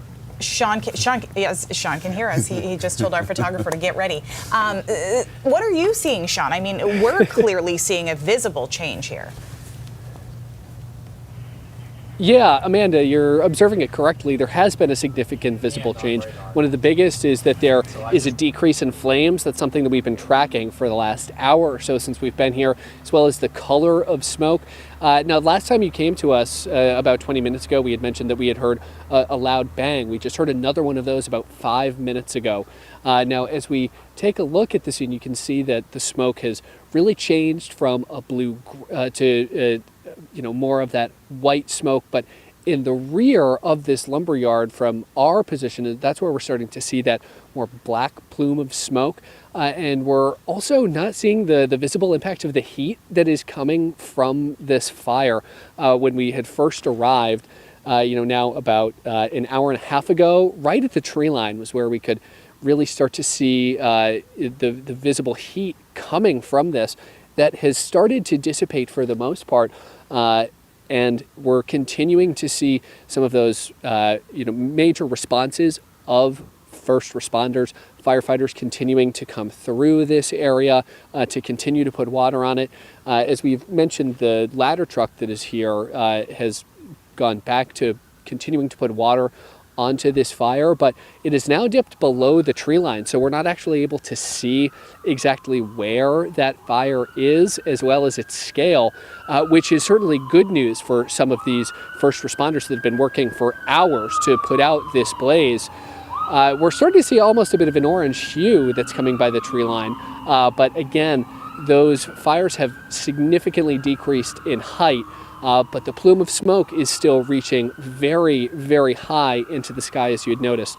Again, we're expecting to hear from a spokesperson for the Maine Department of Public Safety sometime in the next 15 minutes or so. That's when we're expecting them to arrive. We don't know how soon it will be until we hear from them, but we are hoping to gain more details. When we had heard from the vice president of the lumber yard, she had told us that all employees were accounted for. We do not know of the condition of any firefighters that are responding to this, as well as the conditions of those employees. The co-owner tells us that it was business as usual today when this event happened. But we will continue to bring you all of these details as we can. But again, we're starting to see some of that change in the size of those flames, as well as the color of the smoke. Amanda, Brian. Sean, thank you. And as we're watching that change happen, we want to check back in with Ryan Breton, who's been watching this change happen on radar as well. Yeah, Amanda and Brian, good afternoon. So we'll just kind of reset and set the scene with where this is. So Searsmont, the center of town, is here. This is Route 173. Here's 131, Robbins Lumber, located just south of what's considered kind of the center of town. And as we put the radar on right now, the radar is in gray. That's more than 60 miles, almost 70 miles to the west-southwest of here. The beam from the radar is about 4,000 feet above the ground level here. And you just saw from the video and heard Sean Stackhouse say two things. Number one, the smoke is still rising high up. But number two, it's not to the same intensity and the same color that it was earlier. And those are trends that we can see on the radar too, going back to about 11:30 this morning. First indication we had on radar was one little speck at about 11:30 this morning. That meant that was the first time this smoke plume hit about 4,000 feet. And then after that, look at how expansive it became. Worth noting, there were also rain showers in the area, but we know this is the smoke plume because something distinct stood out to us. It was traveling with the wind, number one, so first going more to the west, and then in about an hour ago, it shifted more to a southwest turn to it. But we have a mode of the radar called correlation coefficient, which basically detects the shapes and sizes of objects that the radar is picking up on. It's used very often to determine whether there's any tornado debris that's getting lofted up by thunderstorms. But we could use it in this case to say those greens that you saw on radar on the last frame, these greens here, they were not precipitation. This was the smoke plume. And then we very quickly started getting video from people in Appleton and in Liberty who could see this either overhead or off in the distance as it was getting carried by the wind. This is what it looked like at 12:10 this afternoon. Now we'll compare it to what it looks like right now. That blue area is much smaller, which means at least at 4,000 feet, we're not seeing the plume as distinct as it was even just an hour or 45 minutes ago. So again, this is where Robbins Lumber is, and the radar right now is still picking up on some of that smoke, but it very much matches up with both what Sean's observations are and our live images from that location are. But this plume was pretty impressive, traveling to the west by more than 10 miles all the way out to Liberty past Route 220 at high altitudes, about 4,000 feet. Always in these circumstances, we wonder about air quality. There are no reliable sensors that I could find in this exact area. And I recall back, I believe in 2020, there was an explosion at a mill in Jay that also had a huge plume of smoke with it. And one of the concerns in that instance was air quality. We have not seen any significant reports of air quality reduction. That's always something that's considered in a case like this. But at the moment, we've had no reports from officials about that. And there really are no reliable sensors in this area to get an accurate, precise measurement of that. But at the moment, that does not appear to be a concern. But again, earlier that plume was distinct and spreading to the west. Now it's much, much smaller and really just overhead from what we can tell near Robbins Lumber. Again, this all from the Weather Service in gray, which is 60, 70 miles to the west-southwest. And that's an indication of how high up this plume made it. And part of that, guys, is we don't have a ton of super strong wind today. So you notice from our live cameras, it went up straight and then got kind of carried as it went up higher in the sky. Back to you. All right, Ryan, as always, helpful perspective in seeing the transition we've seen. Appreciate it. Also curious if we're able to go back to our live pictures of the smoke, because obviously we have a lot of eyes from our team on the smoke. The significant part we've been tracking is on the left side of your screen right now. That, however, is new, the dark smoke on the right side of your screen. And that is obviously a little bit removed from the heart of the plume we were watching before, which presumably, based on the no major changing changes, you don't smoke think? conditions. Cool. Perfect. Thank you. Obviously I'll the update up. smoke is lightening up, but the dark part on the right is what's new and presumably a more active fire again on that scene. Yes, and we've also been seeing these ladder trucks here dumping water on from above, and frankly, it looks like the water is kind of calming down there coming from that ladder truck. And it was, those ladder trucks, again, we think they are ladder trucks. It's hard to tell with the tree line there, but presumably they're shooting from a higher point than the ground. Those were up much higher and arced down. You can see they're much more specifically focused in that area. So want to let you know, we did earlier today hear from one of the co-owners of Robbins Lumber. That was Catherine Robbins Halstead, who's the VP of admin there. And she, again, added that all employees are accounted for. She said buildings can be replaced, people cannot. She would not confirm whether or not they had any employees injured. Sorry, Chris, did you want to jump in and say something? No, just that we are expecting, at least according to Sean on the scene, he had told us back here in the newsroom, we should be expecting some kind of update from a public information officer soon. The last time we heard was 2:20 p.m., which would be coming up in about 4 minutes. But again, with these very changing situations, who knows? But I do want to bring your attention to this. 2:05 p.m. So this is about 10, 12 minutes ago. Waldo County posted on its .gov website. And that's where the dispatch center people in the public should go to look for updates about this incident. Here's what they said at 2:05. Really, the headline here is that they have confirmed an explosion. Okay. I don't know that we, and correct me if I'm wrong. Official confirmation, sure. Yeah, I think this might be the first time we've heard that there was some type of explosion and fire at the Robbins Lumber Mill. Now, the rest of the information contained in their update is stuff that we've already covered, right? It's been declared a mass casualty event that's characterized, again, by a sudden surge in patients that overwhelms the capacity of the local medical resources, meaning the hospitals in the area. Waldo County saying the incident remains active at this time. I'm sure you can tell that by the images on your screen. They did say multiple fire, EMS, emergency management, so that might be multiple counties, and law enforcement agencies from surrounding counties, as well as cities and towns. Even state agencies are helping out the Waldo County emergency personnel. That, to me, is an indication of how big the scale of this incident is, that so many other agencies are coming in to help. They say, given the scale of the ongoing response, the 911 center in Waldo County, as we've talked about, receiving an extremely high volume of emergency calls. And they finished with these two sentences. Waldo County stands with the Searsmont community during this difficult time. This is an evolving situation. Additional updates will be issued as more information becomes available.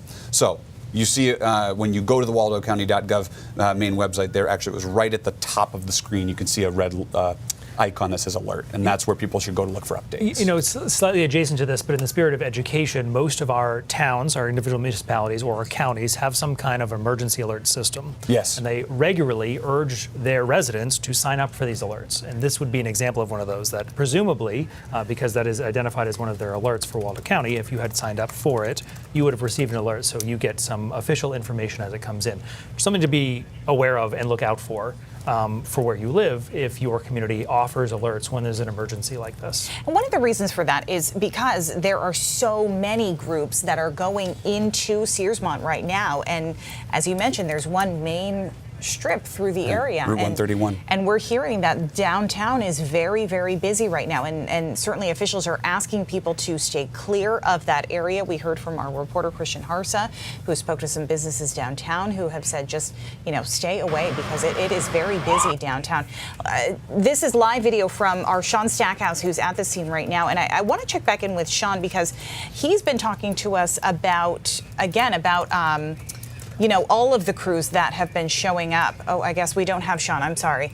But he was talking about all of the different crews that he was seeing drive through the area. There were at least 7 or 8 different towns that were responding. And Chris, to go back to what you had said earlier, too, a lot of these towns in this area are volunteer fire departments. That means they don't have people necessarily sitting at the fire station ready to respond immediately. They have a lot of these people who have full-time jobs. Right. When they get there, they can jump into action. Sure, but that is another factor in this. How long does it take them to get from wherever they are to the fire department, get their gear on, get the trucks out, and go there? And so that's why mutual aid is so critical in situations like these. Well, and the other point with mutual aid that's very interesting in terms of Sean telling us about the gear and the equipment showing up is oftentimes in communities where they rely on each other for mutual aid, one town will have equipment that specializes in this, and one town will have equipment that specializes in that. So depending on what the large emergency is, everybody can respond with their tanker truck per se, but do they have something that can specialize with getting up above flames and waiting for that town to get there to help out? And that's really where that dynamic comes in with multiple towns help each other. And we have heard from different officials as well. Want to get to this representative for that area. Mike Ray represents Searsmont in the Maine legislature. In a statement, he said, as we continue to monitor the situation in Searsmont, my heart and prayers are with the employees and their families. I ask folks to steer clear of the area to let our first responders do their jobs. I'll share more information as it becomes available. We also heard from Reagan Paul, who is another representative in that area. Yep. We actually want to go. We just heard we have Sean Stackhouse with us, checking in, making sure all our technology is working. Sean, if you can hear us, let's hear what's going on right there. Yeah, hey guys, I can hear you loud and clear. We've got 2 cameras that are up at this vantage point of the fire here at Robbins Lumber. I know I've heard you speaking about some of the changes that have been ongoing, especially about the scale of the fire and the smoke. Let's take a closer look at what we're seeing from this vantage point. The fire is hidden behind that tree line, so we're not able to get an idea of how high the flames are shooting up or how large it is. We've certainly seen a decrease in the plume of smoke that's coming from the fire. We still can see a ladder truck that is pouring water onto the fire. We actually have another Liberty Fire tanker coming in right now as we speak onto Ghent Road.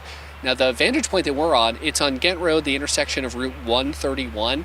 We're about 200 yards, maybe 300 yards away from the entrance to Robbins Lumber. We think we're about a quarter mile or so away from where the fire is actually happening. But we've seen a significant decrease in the size of the flames, the scale of the smoke that's coming from it. We are seeing, though, 2 different plumes of smoke, if not more. The first one in the front we're seeing is gray with almost a bit of an orange hue. In the rear, that's where we're seeing more of that thick black smoke, but has certainly shifted in the scale as we have seen dozens and dozens of emergency crews from all across the state that have been responding to this blaze. Sean, we just heard from a representative over at Northern Light as well.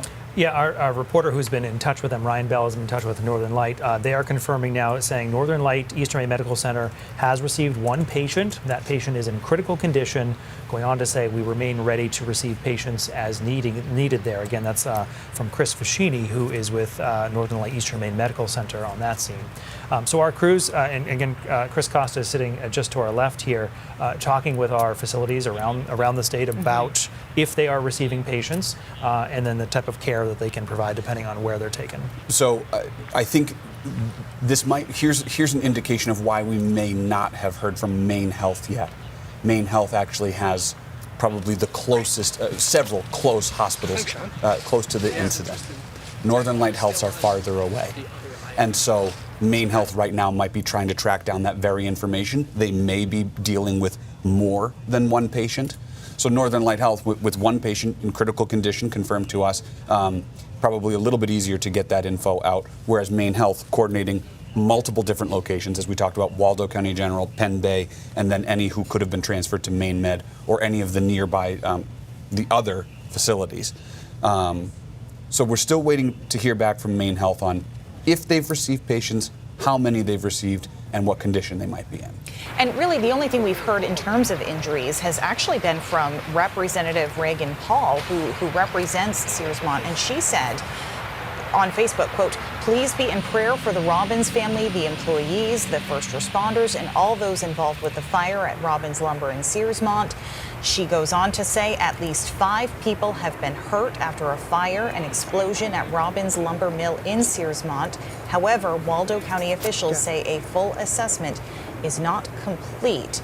Now, she does go on to talk about what you were talking about earlier, Chris, with the fact that Waldo County is calling this a mass casualty incident following an explosion and a massive fire. And frankly, that's the first we've had confirmation, was just 30 minutes ago, that there was actually an explosion. Right.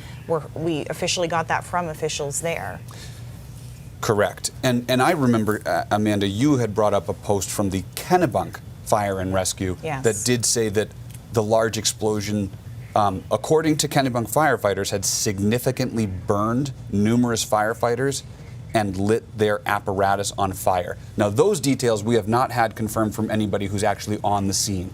I'm curious about how Kennebunk has received those details. I'm going to reach out to them and see if they can help us kind of shore up the confirmation there. Let's go back to that live video, if we could, please, because it seemed like the flames had come back up. If we could go back, or maybe that was that video from earlier that you guys were playing? I think we or were was playing video from earlier. Okay, that was old video. My apologies. So this is live right now, where again we have our Sean Stackhouse there, and you can see a couple of state police troopers are parked there. We heard from the Department of Public Safety that they are expected to give us a little bit more information any time now. They had said 2:20, so Sean Stackhouse on scene, waiting to hear from them. Yeah, and just looking again at the smoke patterns you're seeing right now as we're watching these live images, there's Sean again, likely to talk about this, but some black smoke starting to billow up from that scene. Sean, what were you just about to share with us?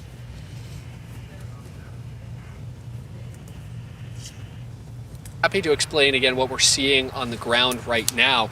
The biggest thing has been the change in some of the size of the smoke as it has started to shift in direction. It is not overpowering to what we have with the wind in those conditions, but more water is continuing to be dumped on it. You had noticed some of the state troopers that are on scene right now directing traffic. And this is primarily for first responders as well as media that are coming through this area. This entire area has been closed off to the public. We're not seeing folks coming and going from work that are passing through here. There are major roadblocks on Route 131. And again, this is the area of Ghent Road, Schoolhouse Road, and Route 131. That's where there has been a major concentration of first responders as well as local media that have been on scene. So as we continue to monitor this, you had also shared that update that we're expecting to learn details from the Department of Public Safety very soon. We'll bring you that live as soon as we can. We're still awaiting those details, but we are set up for an eventual press conference when that does unfold. We are understanding that is a person still on their way, but we'll bring that to you as soon as they're here. Sean, you were talking earlier about just the number of crews that you saw coming through. Can you remember some of the names of the towns that were responding to this? Because huge mutual aid response here. Yeah, Amanda, it's some of these small communities like Liberty, Appleton, Montville, Lincolnville, Belfast, Camden. So it is these smaller rural communities that are in the mid-coast area, in the general Penobscot Bay area, but are a bit further inland. That's where Searsmont is located. So you would pass through it if you're traveling on Route 131. Or 137, this would be an area that would be familiar to you. It's off of Route 3, not too far from Route 1 in the Belfast area. That would be one of the major population centers in this area. But it is small rural departments. We've seen at least a dozen of them, if not even more. This has been one of the largest responses of small volunteer fire departments as well as full-time fire departments that have been responding to this. Stackhouse, and we heard an ambulance going by and saw that ambulance going in there as well. We've seen ambulances coming in and out of the scene, so still very much an active scene there. I want to give you a little background, too, on this business itself. We're hearing from Don Kerrigan, who gave us a little more context about Robbins Lumber. It's a 5th or 6th generation family-owned sawmill business there. It's very well regarded in their industry. They're a very modern mill. We know that. We know it's one of the largest producers of pine lumber here in the state. And here's some video we actually took last year while we were there. We had a crew there doing a story. Now, they use a biomass waste wood boiler to generate their own electricity and sell power into the grid. Obviously, if they do need to shut down from this is probably going to have a pretty significant impact on them. It will also have a pretty significant impact on the forest products industry in general, because they are such big producers in this field. I mean, you figure you cover 40 acres as your lumber mill. That's a huge amount of product that you're turning out regularly for a number of customers as well. When we heard from Catherine Robbins Halstead, one of the owners, the vice president there, probably almost more than an hour ago now is when we spoke with her live on the scene. She was very quick to say, buildings can be replaced, people cannot. So the perspective of the impact, I'm sure, is on her mind. If they have to halt operations for any period of time, would be significant to any business. But her focus in these early hours, certainly on her employees and those first responders, giving thanks to them for the work they're doing, and just the impact on their lives right now. Knowing that rebuilding will certainly be something they have to do for at least some portion of their facility there in Searsmont after this.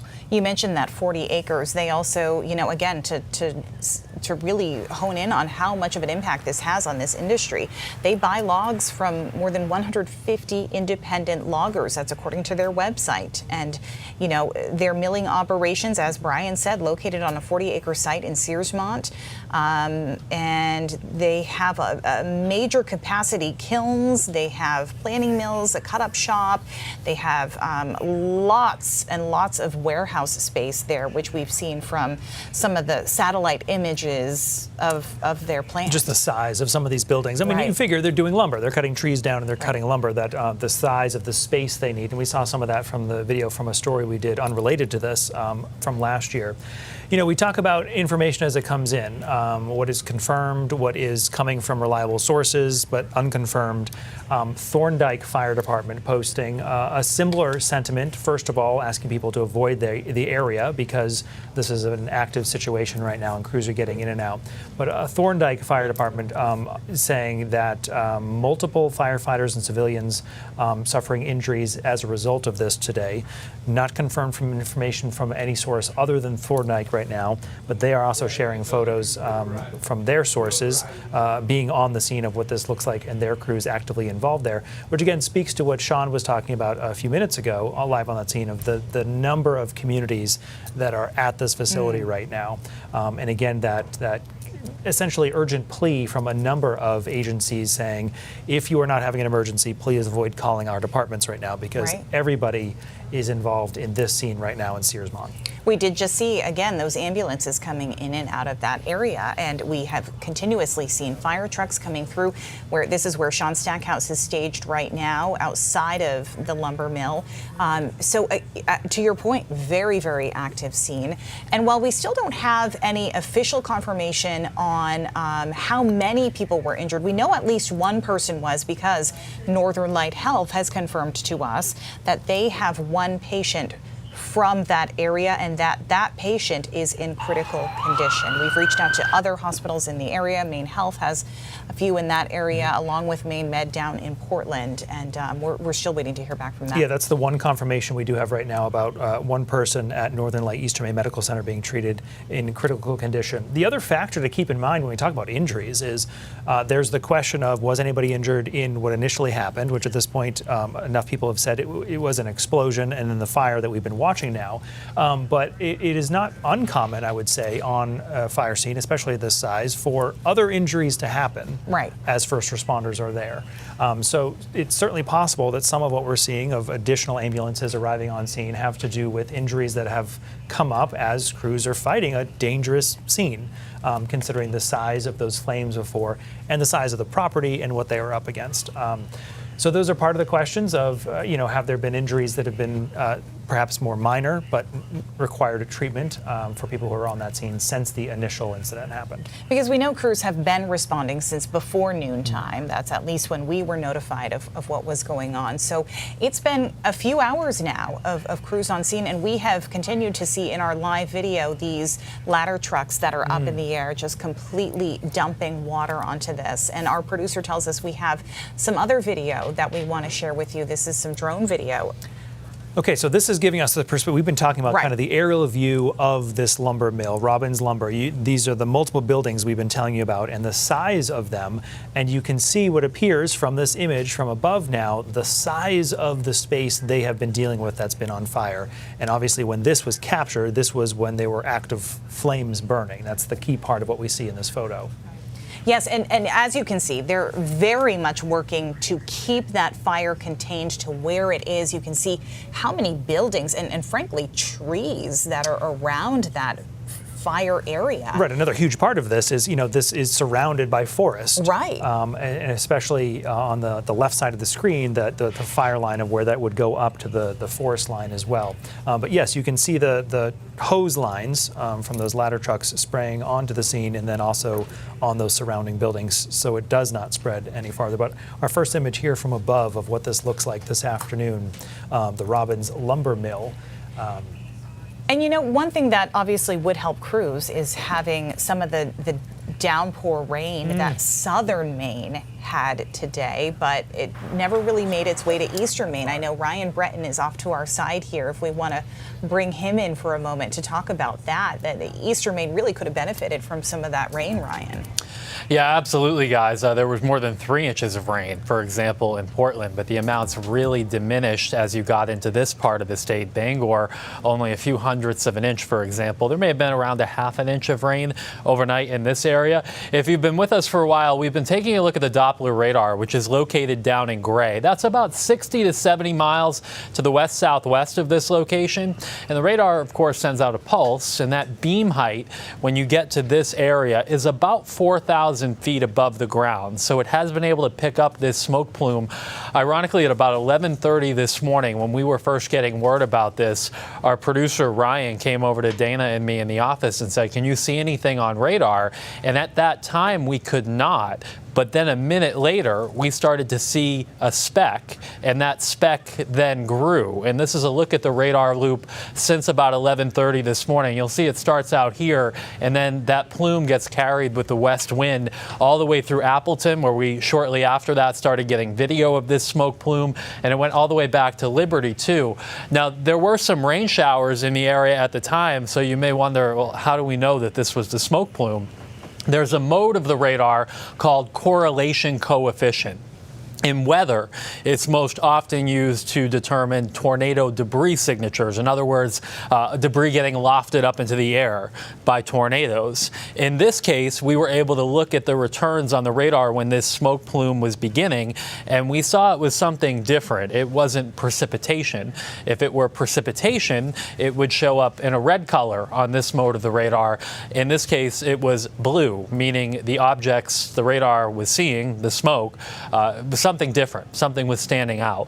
And I took this screenshot at 12:10 this afternoon just to give you an idea of the extent of this plume that went westward. It has since diminished in its scope and size, as we've seen from the live images that Sean Stackhouse and others have been bringing us here over the last hour or so. But we still have a little bit that's showing up on radar here in this blue. The other areas surrounding it more indicative of any rainfall if there are showers in the area. Just to set the scene as to the location of this, center of Searsmont here, where 131, 173 come together. Robbins Lumber located just a little bit to the south of there. The town of Appleton is just off to its west. At the moment, there still is some indication of the smoke on radar. And again, this would be about 4,000 feet above the ground. but the returns are nowhere near what they were for quite a while, really, from about 11:30 this morning through at least 1:30 or so this afternoon. And putting the radar in motion, you can actually see the wind direction kind of direct this plume first more to the west toward Appleton, as you'll see right here, and then the wind shifted and guided it more toward the center of Appleton as opposed to more out toward Liberty earlier when this began happening. Again, this was how we were able to indicate that there were some showers in the area, some very light rain showers, but when we flipped over to that other mode of the radar, those rain showers stood out in this red shading, meaning it's precipitation. This blue shading, not precipitation. That was the smoke plume as it went off to the west. And again, now it's much diminished versus what we had a couple of hours ago, and it really was pretty persistent. If you've been with us for a while on this live coverage, we've been mentioning that always one of the concerns in a situation like this is air quality. Around any fire or any smoke plume, air quality can be reduced. But if you think back to the explosion that happened at a mill in Jay in 2020, just about 6 years ago this time of year, there were concerns of air quality because of what was burning. We have not heard those concerns repeated so far today from officials in the area. There unfortunately are no reliable air quality sensors that we can find here. I imagine there would be just some reduction because of the smoke, but nothing concerning, at least that we have heard so far. And also good to report that the extent of this smoke plume has diminished considerably. Of course, you can see it was quite distinct in the 12 o'clock hour when it was going off here to the west, and then in the 1 o'clock hour when it was pointed more to the southwest.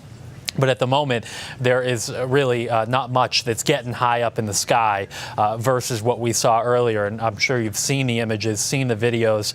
People in Appleton and Liberty were sending us. And then once our crews arrived, we were able to share those images as well. As I mentioned, though, there was not much rain in this region last night. That would have at least helped to dampen the ground. But as far as we saw, Brian, Amanda, and Chris, fortunately, this didn't get outside that one zone. And the drone imagery we were just sharing showed that quite well, too. Back to you.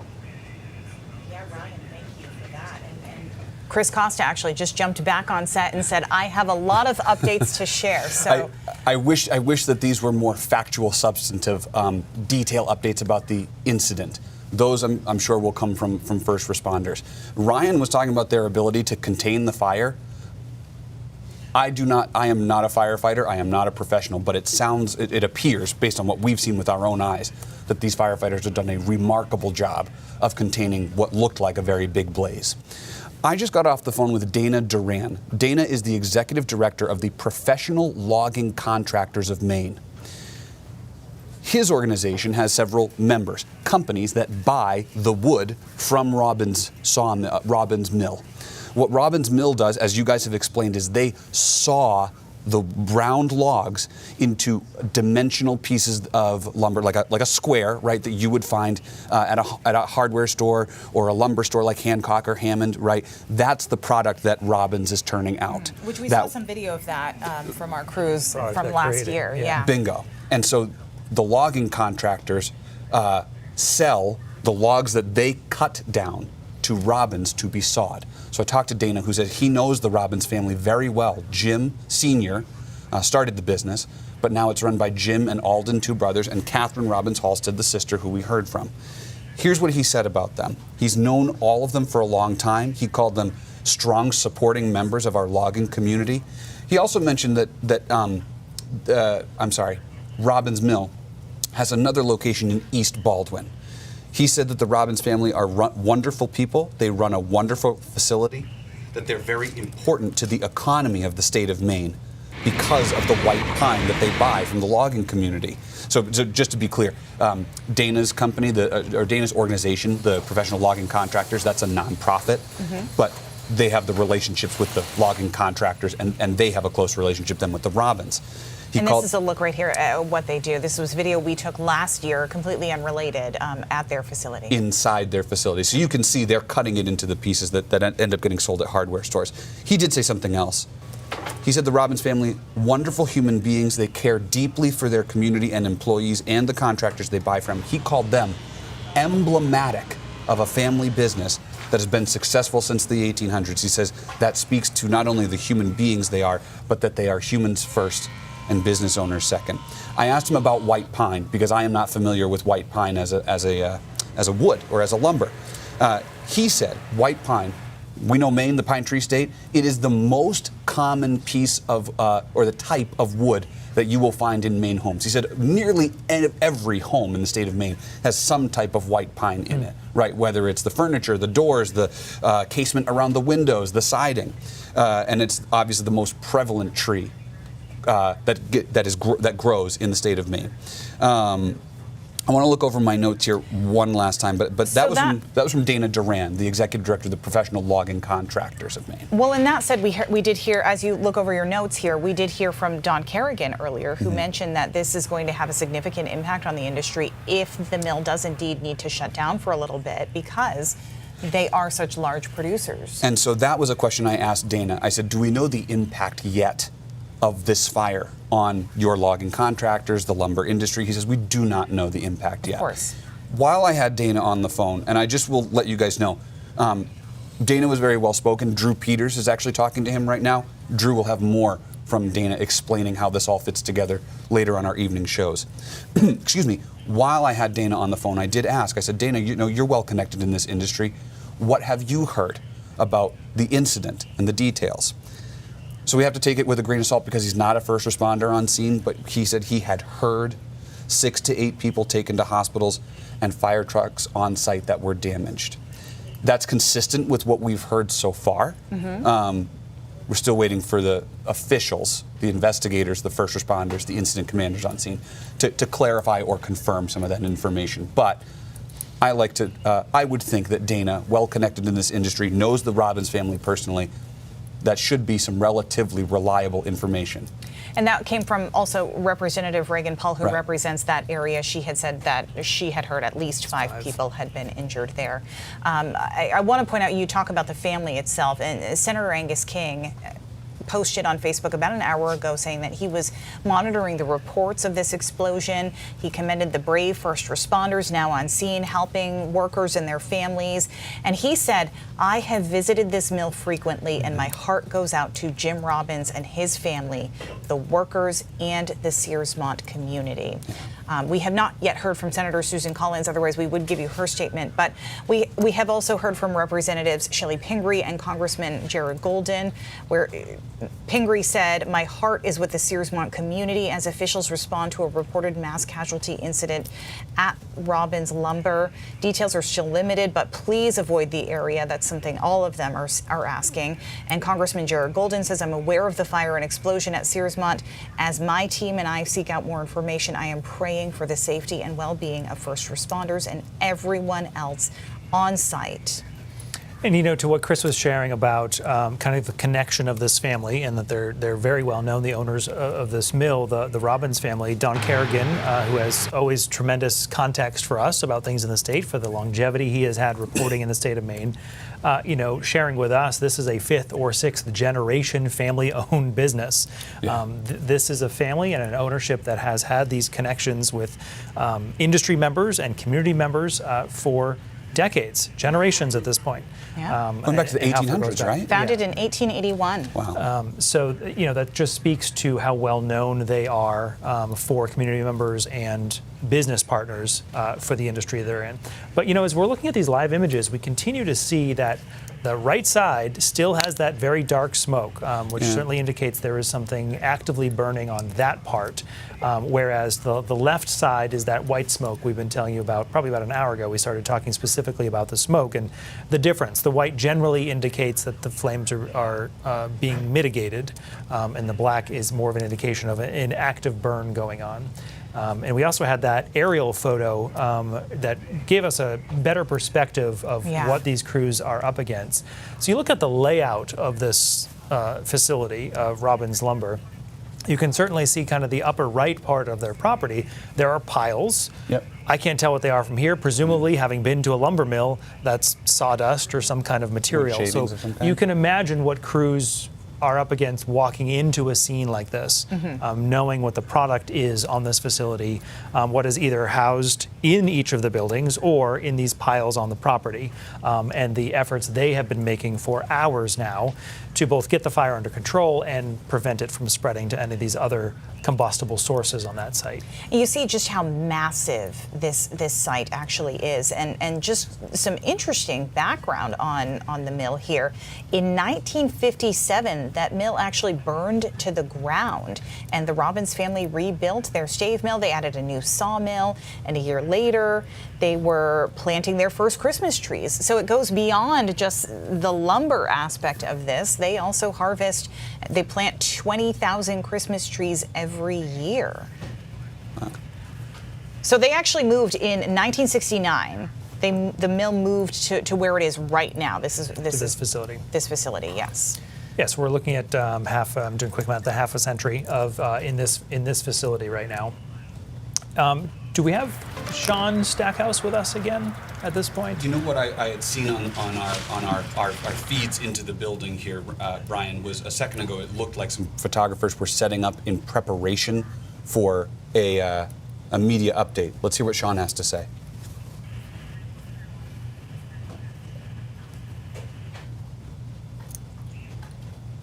Now, we're expecting to hear information sometime soon for a spokesperson for the Maine Department of Public Safety.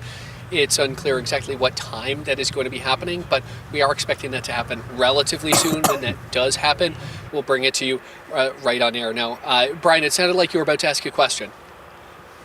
And I was just, if you can hear me, I was just curious what else, if you've seen or heard from that scene. It was just over an hour ago you had told us you had heard 2 loud booms coming from that site, and since then we've been watching kind of that dark smoke come up from the scene. I was curious if you've heard or seen anything else specific there. Yeah, Brian, maybe about 15 minutes after those 2 loud bangs, presumably explosions of some kind, about 15 minutes later, we heard one other. That was about an hour ago. We haven't heard any of those loud bangs since. What we have consistently been seeing, though, is a change in the height of those flames as well as the color of the smoke. And as some of the smoke plume has started to clear out, we've been able to get a bit of a better idea of what the response looks like. In the far rear, towards that black plume of smoke, there's another ladder truck that has been pouring water. Towards the left side, by the white plume of smoke, that's where we have consistently been able to get a vantage point of a ladder truck pointing water onto this fire. And also behind those 2 plumes of smoke, that's where another ladder truck has been shooting water. Because of the height of these trees, they're all about 50 feet tall, that are on this line, we haven't been able to get a better look of what the actual response looks like on the ground. With the number of fire trucks we've seen coming and going from the scene, there are likely dozens of fire trucks of all sorts from various different communities that are on the ground there. Now, again, to give you a bit of a picture of where we are, we're on Route 131, and then Ghent Road is what intersects with it. Ghent Road is where the entrance to Robbins Lumber is located. Now, that's where trucks have been coming down and coming in to get to the scene. But right now, 131 has remained entirely closed off, aside from allowing media personnel to come to a safe vantage point and allowing for many first responders to get to the scene as well. All right, Sean Stackhouse, live on the scene, has been for several hours. We appreciate the eyes on the ground there, Sean, and your perspective of what you are seeing there. And of course, we'll keep an eye on the live images that we keep showing you from that vantage point of the changing of the smoke and what that suggests about the active efforts to fight it. We also have a camera we can see from monitors over here set up with a number of microphones on a stand, anticipating some kind of official statement coming. As we've been doing with everything else, we would have that for you right here. But these are the live images. These crews are still battling right now. So, Chris, we've been talking about the fact that we really haven't heard much from public safety yet, which again we do expect to hear from them soon, but really the only officials we've heard from have been Waldo County Regional Communications. Yep, and Waldo County had posted on its website an update at about 2:05, so less than an hour ago. And really, that was the first confirmation, I think, that we got that there had been some type of explosion and fire. As far as the actual details, that's all that we really got. We did not get any confirmation about anybody injured, the number of injuries, their conditions, any damage to any equipment that was nearby. Those are all questions we're trying to chase down right now. I actually, you know what? I just got a message here from the communications, one of the communications staff at Maine General Hospital in Augusta, Waterville area. They're going to send me a statement. They did have one patient who, as we talked about this kind of transferring of patients, Brian, one patient who was brought to Maine General but was transferred to a higher level of care. I'll have to double check what Maine General's status is as a like level 1 or level 2 type thing. Right. But as we've talked about repeatedly now, Maine Medical Center in Portland is the only level 1 trauma center in the state and the only one with a dedicated burn center. So no indications yet from Maine General that that patient had any burns, but hearing that they were needing a higher level of care indicates to me it is possible they were transferred to Maine Medical Center, which would be kind of the funneling point for anybody who needs a higher level of care. She did also say, we do not expect to get any more patients, and so we do not have any, currently have any from the Searsmont incident. They're going to send over some more details, but one thing that indicates to me is perhaps the nearby hospitals may not be receiving any more patients, which would indicate to me that maybe there's a smaller group. We don't know how many, but I guess my point is, right, if there were more people who were still being hurt through this, there would be more people going to other hospitals nearby, even if they had lower levels of need. Smoke inhalation or minor cuts, scrapes, bruises, etc. Might be taken to a hospital that could handle that. I do believe Maine General can handle some trauma, but in terms of like the level 1, level 2, level 3 trauma hospitals, we've got Eastern Maine Medical Center, which is part of Northern Light, Maine Medical Center in Portland, part of Maine Health, and then Central Maine Medical Center in Lewiston. Is a trauma center, right? So I can't remember if they're level 1 and level 2. Yeah. Those are the three that are level 1, level 2, level 3. And that's what we speak to in the early hours. We're still early hours into this scene of that fact that patients are often moved from facility to facility. And as we hear in other cases, no indication of this one again, that a patient is often taken somewhere and stabilized so that they can make the trip, whether it's by helicopter or ambulance, or road ambulance, I should say, to another facility. So that is a lot of what happens with our hospitals right now, is just that stabilization process and then moving on. You're looking, there's us, and then there's also these live images right now. It's a clear divide right now from the smoke change. I noticed that too. That is picking up, of that black smoke is increasing. I believe we also have some new images we haven't seen yet of the scene unfolding. So this is from the ground. This is obviously on the property at Robbins Lumber. While those flames were actively consuming product there. Well, and I'm sorry to cut you off, Brian, but I did just get the release from Maine General, and they confirmed that patient that was transferred to a higher level of care did have burns. They were treated at Maine General, but still needed higher level of care. So I'm sorry to cut you off, but that was an important detail that we've been working to confirm about the level, the extent of the injuries, and now we know at least one person was burned. We don't know whether that was an employee or a firefighter, though. Right. And we do want to point out that one of the owners of the mill had said that all of their employees are accounted for, though she could not specify whether any of them had been injured. Very interesting to see the video coming out of this scene. As you can see, quite a few crews physically in there working on this. And I would imagine that, Brian, you were talking about the layout of the lumber yard itself. I hope we can at some point either pull up that video again or perhaps pull up that drone picture that we had shown. With all of those buildings... Here's a quick look. There you go. And with all of those buildings in close proximity, I would imagine that these first responders are dealing with not only close quarters with being able to fight the fire, but how to protect all those other buildings from being consumed by the fire. Sure. Okay. So go ahead. I We was just just got an update from a producer. Yep, Thorndike Fire has confirmed that civilians and firefighters have been hurt in this. We haven't gotten a number on that yet, and we are expecting to hear sometime soon from the incident commanders, a public information officer who's on scene, likely from the Department of Public Safety, because the state fire marshal's office, which is under that department, is involved. Brian, you mentioned this was not a situation where. Sometimes on a maybe a more traditional fire, they might say, oh, we'd like to call in the fire marshal's office to investigate. This was one where they were dispatched immediately. We also just got another update from our producer saying Maine Health is expecting, can you say it one more time? 10 patients. I'm going to pull up this statement that we just received, anticipating the transfer of 10 patients to its emergency department who were injured in the Searsmont incident.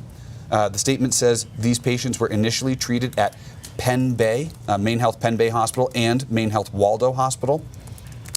They say that Maine Med in Portland has teams on standby ready to treat these patients. They say they'll give us updates as soon as they can. Because again, as we've been saying, that is the level 1 trauma hospital here in Maine. That's the only level 1 trauma hospital that Maine has. And now that we know that there's one person, at least one person who has burns, it makes perfect sense that they would be transferred there.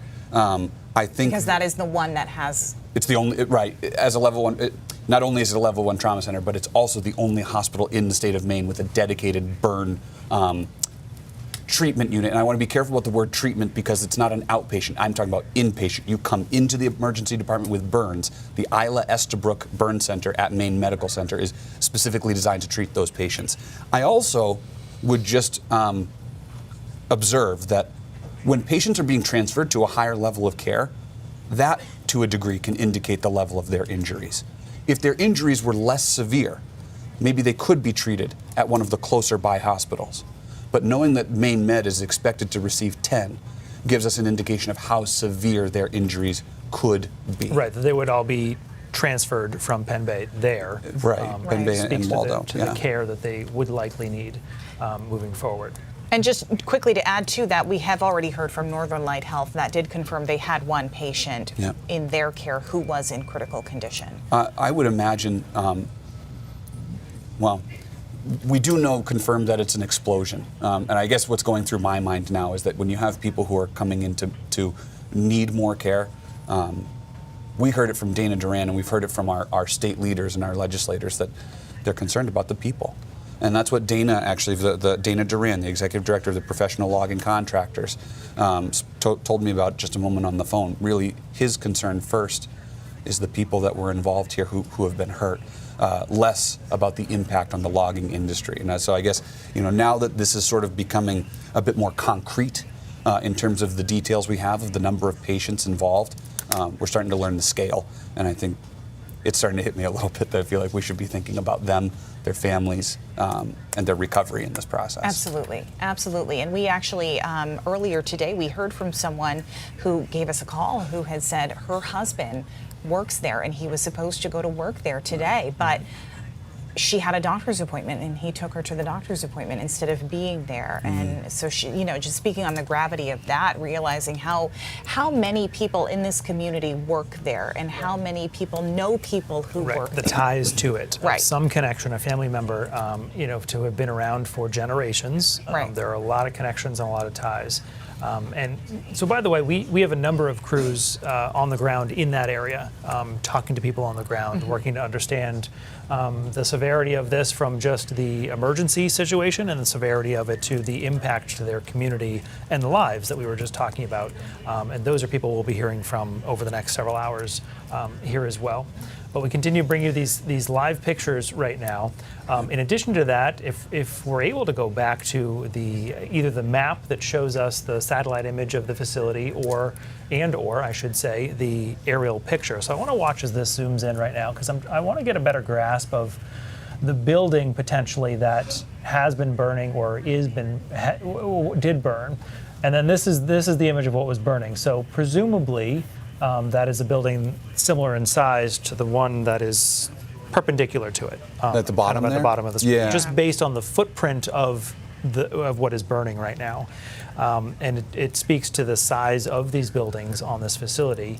When you look for comparison, these are the things I tend to look for in an image of, look at the size of the fire trucks on the right side of your screen. Yeah. To the size of these buildings that they are either working to control or working to keep flames from getting to them. Let's keep that image up, because you've made a good point, Brian. And if you were to follow the stream of water away from the fire and to the fire truck, look where that fire truck is located and how far away it is from the actual flames. Sure. That could be The an hose indication. run. Correct. And I would imagine that that's an indication, one, of the heat Yes. of the flames, but two, how accessible water is. We talked earlier about how there's been crews that have been shuttling water in from the nearby river, while tankers also are working as well. So that just struck me, that how far away that fire truck is with the ladder and the water trying to control this. Right. And we should just to be clear, do we have a timestamp on when this image was taken? I don't know that we do, but it would be helpful if we know roughly when that picture was taken, because it could tell us it's not a live image, is the bottom line. And as we've looked at some of the live images, we noticed that the flames had decreased from the tree line. Right, we used to be able to see those flames clear above the trees. Right. And I did just ask if we could zoom in a little bit more on that. So I think someone is working on that as well. But to your point, we had heard from Kennebunk Fire that an apparatus was damaged in flames. Right, some fire, one of the fire trucks, or a few fire trucks, one of those. Yes, and so it speaks to the level of the heat that's coming off of this fire, and frankly, from what we saw on our live images earlier, just how big this fire was. And we're hearing from some of our reporters on the ground of Christian Harsa had just shared that he just spoke with someone who heard this explosion in their community. That's something we're working to get for you, of that description from someone who experienced the moment. We can come in after the fact and see the images and describe what we're seeing, but to hear from someone who experienced that moment will help give some perspective. So this was taken around 2 p.m. is what we're hearing right now, this drone image of the facility. And we're efforting right now to get you a comparison perspective of what this Robbins Lumber Mill looks like before and after today's event. Yeah, Ryan there Britton is. Oh, there it is. So this is the side-by-side. The orientation would suggest that far left building is what is on fire. Yeah. Closest to the tree line on the far left of your screen. And we initially had heard that there was essentially a sawdust silo that had exploded, which we read from OSHA is something that can happen if you introduce any sort of spark or flame to sawdust. It's very combustible. Yeah, part of the definition from OSHA about this type of incident as it has been described so far, again, we're waiting for official word from law enforcement on what unfolded here, but the OSHA description of what we've heard of this description is that the wood dust is highly combustible, we know that, and when suspended in air within a contained space, can ignite from a spark or heat source, creating a severe dust explosion, which certainly aligns with the description we have heard and again, this is a lumber mill, so no shortage of fine dust particles, and then what it would have needed was an ignition source at some point.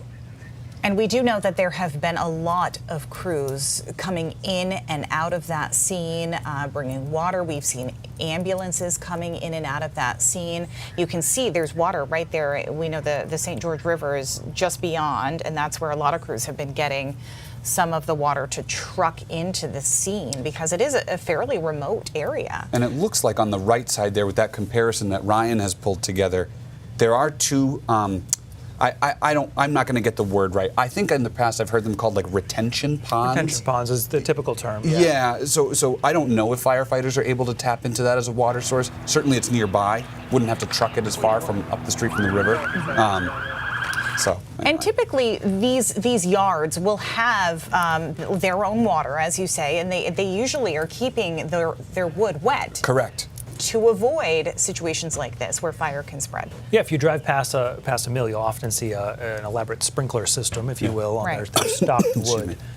to keep that wet to avoid this, to your point. But as we are seeing in more live images here, those plumes of very black smoke continue billowing up, in contrast to the very white smoke just behind it, which again is that indicator of the efforts to stop that. So still very much active. Let's check in with Ryan Breton now, because Ryan, we talked to him earlier in our noon show. He was actually showing us the radar, which was picking up some of that smoke, Ryan. And at this point, I assume it's gone down a little bit. It certainly has. This is the current image, and actually really for the first time in quite a while, there is nothing that is picked up on radar near Robbins Lumber here. A couple of things to note. This is coming from the National Weather Service radar in gray. As the crow flies, that's about 60 or 70 miles to the west-southwest. So the beam from that radar is at an elevation of about 4,000 to 4,500 feet in this area, which means for any smoke to be detected by the radar, it's got to be at least at that altitude in the sky. And now it's diminished where it's not getting picked up on by radar. But I want to show you a loop over the last couple of hours, going back to 11:30 this morning. The first pixel we had on the radar was at 11:31, and that means the fire had already been burning. By that point, it reached that 4,000 foot or so elevation level. And you may wonder, how do we know there was smoke? If you've been with us a while, I've been describing this other mode of the radar. Of course, we've got pictures, but we can tell from the radar this was smoke because of a tool called correlation coefficient. The radar basically sends out different wavelengths, one in the vertical, one in the horizontal, and can detect the shape and size of objects. And when we see a blue zone like this, and again, this was as pictures and videos began coming in. Initially, we weren't quite sure the extent of the smoke and the extent of the situation here. But by 12:10 this afternoon, that plume getting carried west all the way past Route 220 in Liberty, almost to Palermo as well. And it, again, was at a high elevation at this point, but that is part of the reason why we saw so many images and videos coming in from this region at that time. You compare that 12:10 picture, again, this is the smoke plume at 12:10, to where we are nearly 3 hours later, actually exactly 3 hours later, and the imagery here is very different. If there is anything on the radar in here, it would be precipitation, and any smoke is really just confined to this area of Searsmont now. There can still be some particles that are spread and kind of diluting through the atmosphere, but it's not the thick smoke plume which we saw a short time ago. There's a look at some of the imagery on the side of me here. Those are live images from Searsmont right now, and just to set the stage, this is a little bit south of what's kind of considered the center of Searsmont. Appleton is off to the west, Liberty farther west there. And a couple of hours ago, I'll step off screen, you can see the radar in that 12 o'clock hour in particular, carrying the smoke plume to the west. And then in the 1 o'clock hour, the wind direction actually changed somewhat. So it was directed more down toward Appleton. But since then, the smoke getting high up in the atmosphere has really diminished considerably. Now, one of the questions we always get and concerns we always consider in a circumstance like this is the impact on air quality. Of course, any burning fire can reduce air quality in that local area. But you think back to, for example, the J explosion in 2020, that was at a mill, so there were other factors in that, and air quality was a concern in that case. We have not yet heard of any air quality concerns in this region, and there also are no reliable sensors, so my hunch is air quality has been reduced some, particularly closer to this fire, but so far we have not heard of any concerns in that regard. And by the way, as you look at the radar here, just to kind of drive home the point that we were able to pick out the smoke earlier, this is a rain shower coming through Liberty, and the radar here, this correlation coefficient mode, telling us that's rainfall, whereas in that noon hour, this blue color stood out to us that this is something different. So in the early moments when we were trying to piece things together and understand the scope of this, and then videos and pictures began coming into our newsroom, we knew pretty quickly, given the radar, that this was something very serious going on there. But as I get ready to send it back to the anchors at the anchor desk, as of now, both our live cameras there and the radar indicating that this plume is not as extensive as it was a short time ago. Ryan, thank you. I want to point out again that Thorndike Fire has posted to their Facebook page. They say urgent, urgent, urgent. Thorndike Fire Department units are currently operating at a commercial building fire in Searsmont at Robbins Lumber. This is an hour ago. They posted this. Multiple firefighters and civilians have sustained injuries during this incident. Multiple maydays have been called. Multiple fire trucks have been lost to fire, and units from across the state are either responding or already on scene assisting with operations. I want to talk really quickly about maydays, what that means, because on a scene, typically when firefighters call mayday, mayday, mayday, chatter stops on the scanner because it could be there's a firefighter who's unaccounted for, or there's a firefighter who's running out of oxygen, or something very important that needs to be handled right away, where they need to keep the channels open for that firefighter to explain what's going on, or for them to find that firefighter. So for multiple maydays to be called, it just shows you how emergent this scene has been for crews. Yeah, the significance of what happened in that moment. Again, that's that Thorndike Fire sharing on Facebook that message.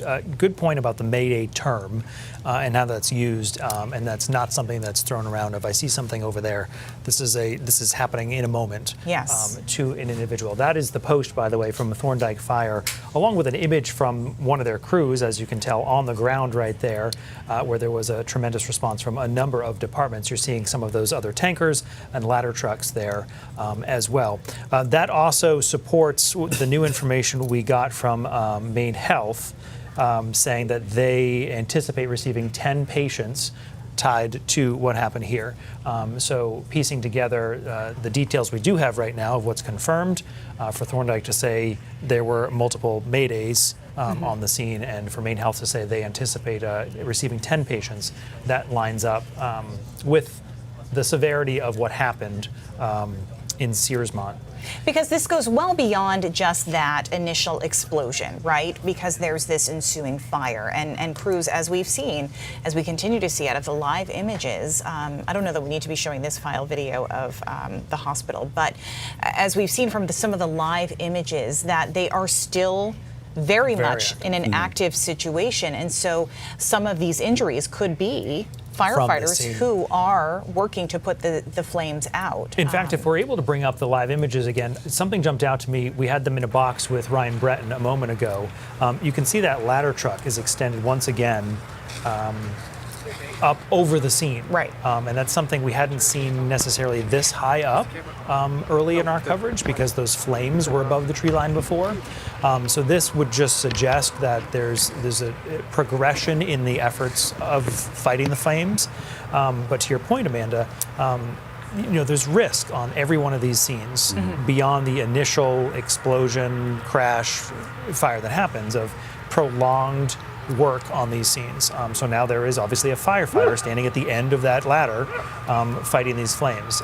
So there's risk at every step of this process. But it jumped out to me that ladder had then been extended so far up over the scene on the left side. It's on the right side, however, where we're seeing more of this presumably ground activity with the fire, because that's where the black smoke is really coming from. Which you can see it kind of coming up right here. You're absolutely right, Brian. And we know that a lot of these departments that are responding are volunteer firefighters. Right. Some of them maybe were working their full-time job and were called there. You can see the fire trucks are still coming in and out. Obviously, they're probably switching off and taking shifts, but you've got to imagine this has been an active scene for well over 3 hours now. And so you've got to imagine that some exhaustion is setting in for some of these crews. They also are very calculated when they do this, and I don't know how that changes compared to a volunteer department versus a full-time department. But I know that full-time departments are very careful about how long they expose a firefighter to a particular scene. I would imagine that's a standard that comes from fire either unions or regulation agencies up at the top. I'll do some work to learn about that, but you're right, there's a level of exhaustion just from the sheer heat and the smoke and wearing all of the gear. So it's unclear how many total firefighters are on scene and how quickly they have to rotate them out. We were talking about the heat of it because of how far away the fire truck was spraying the water. Right. That might also be a factor in how long a firefighter is allowed to be exposed to the scene. Just to bring up to speed, because you saw a little bit in the foreground of that last live image you saw, we do anticipate some kind of news conference from law enforcement about what happened and the details they can share with us at this point. So you saw some activity in the foreground there. That's where reporters are setting up along with their photographers for when that will happen. And we're not going anywhere, so we will have that for you when it happens, but that's part of what's unfolding on that scene right now. Also, some new images from the ground. These ground perspectives are giving us a whole new view of what these firefighters walked into. You figure this is eye level of someone walking onto the scene and seeing this smoke and the size of what they are up against. And you saw all those logs right there. Crews have certainly been working very hard. We actually heard from Kathleen Robbins Halstead, who is one of the owners of Robbins Lumber here, and she said that crews were working very, very, very hard to make sure that this fire was not spreading because, as you can see, you look at everything that is there on the ground, there is a lot of stuff that is easily combustible, easily will catch on fire. So crews working very hard to make sure that fire was not spreading outside of that area. You make a good point, Amanda. Not only do they have to worry about containing the fire, but they have to prevent other things that could combust or potentially ignite or explode from also being from also catching fire, like the cab of the semi truck. Let's toss things back to Sean Stackhouse live at the scene. Sean, what do you got? Well, Chris, I found it interesting when you were talking about the height of some of those ladder trucks. One of those is that it's an indication that it is a bit safer for firefighters to actually be going above the fire to be able to get water on it from that angle. I'm not sure if I had mentioned this, maybe about an hour or two ago, a Maine forest ranger was on scene and I had asked if your department was going to be involved in any water aerial drops. And it was interesting, he told me that they would not be doing that, and one of the reasons is because it's unsafe for those planes to be going at an area where the fire is that hot and racing that high. Just in that area, it wouldn't be safe for a water drop. So for firefighters to actually be going up in those ladder trucks to be pouring water on it from that angle would be an indication we're starting to see some of it go down. And that's what we've been seeing from here on the ground. If I step out of the way so you can get a closer look, it's been about an hour or so since we have been able to actually have our eyes on the flames from this fire. It's about 50 feet of trees on a bit of a ridgeline that is blocking us from actually seeing it. So we're reliant on the plume of smoke that's been coming up and indicating what the fire is doing to us. Right now, for that plume of smoke, and for a while, we've seen it change from a very sharp black color into more of a grayish white, with some hues of black, mainly coming from the rear, we presume, the rear from where we are to Robbins Lumber. And again, the plume of smoke has certainly been going down in its volume. When we had first arrived, maybe around 12:30 or so, it was jet black shooting into the sky. Now is that gray-white mixture as we continue to see firefighters working to get water on it. We've got a tank from Appleton driving in right now. Amanda, you had mentioned Thorndike, where a lot of that information is coming from. We have seen them on scene as well as more than a dozen local fire departments. There is a major response to try and get out and control this blaze. You know, Sean, and one of the comments, you talk about Appleton Fire Department rolling in there, that you saw, one of the comments on Thorndike's page was, does anyone know how the firefighters of Appleton are doing? So you've certainly seen a lot of crews coming in and out of that area, and we've seen just behind you a very active scene. Yeah, Amanda, it's just about every small fire department that would be in this mid-coast region. So Searsmont, it's a bit inland from the mid-coast. The closer major metro area would be Belfast here. Route 1, Route 3 are some of those routes that run through this area. And it's we're continuing to see fire departments from all across this region, which is mainly rural, coming through the area. Sean is where we have a crew set up. We're waiting to hear from officials. So, Sean, we'll check back in with you soon, too, as you hear from public safety, because, again, we haven't heard directly from public safety just yet, although Waldo County did post. Yeah, that's been sort of the triangulation of information here. We know that when the Department of Public Safety, which oversees the State Fire Marshal's office, which I don't know that we have any confirmation that the fire marshal's office is leading any investigation yet. We know they're on scene. We know they're on scene. We know they're on scene. I would assume. Oh, sounds like our press conference is about getting ready to go. So let's fire up that shot and prepare to hear from those officials.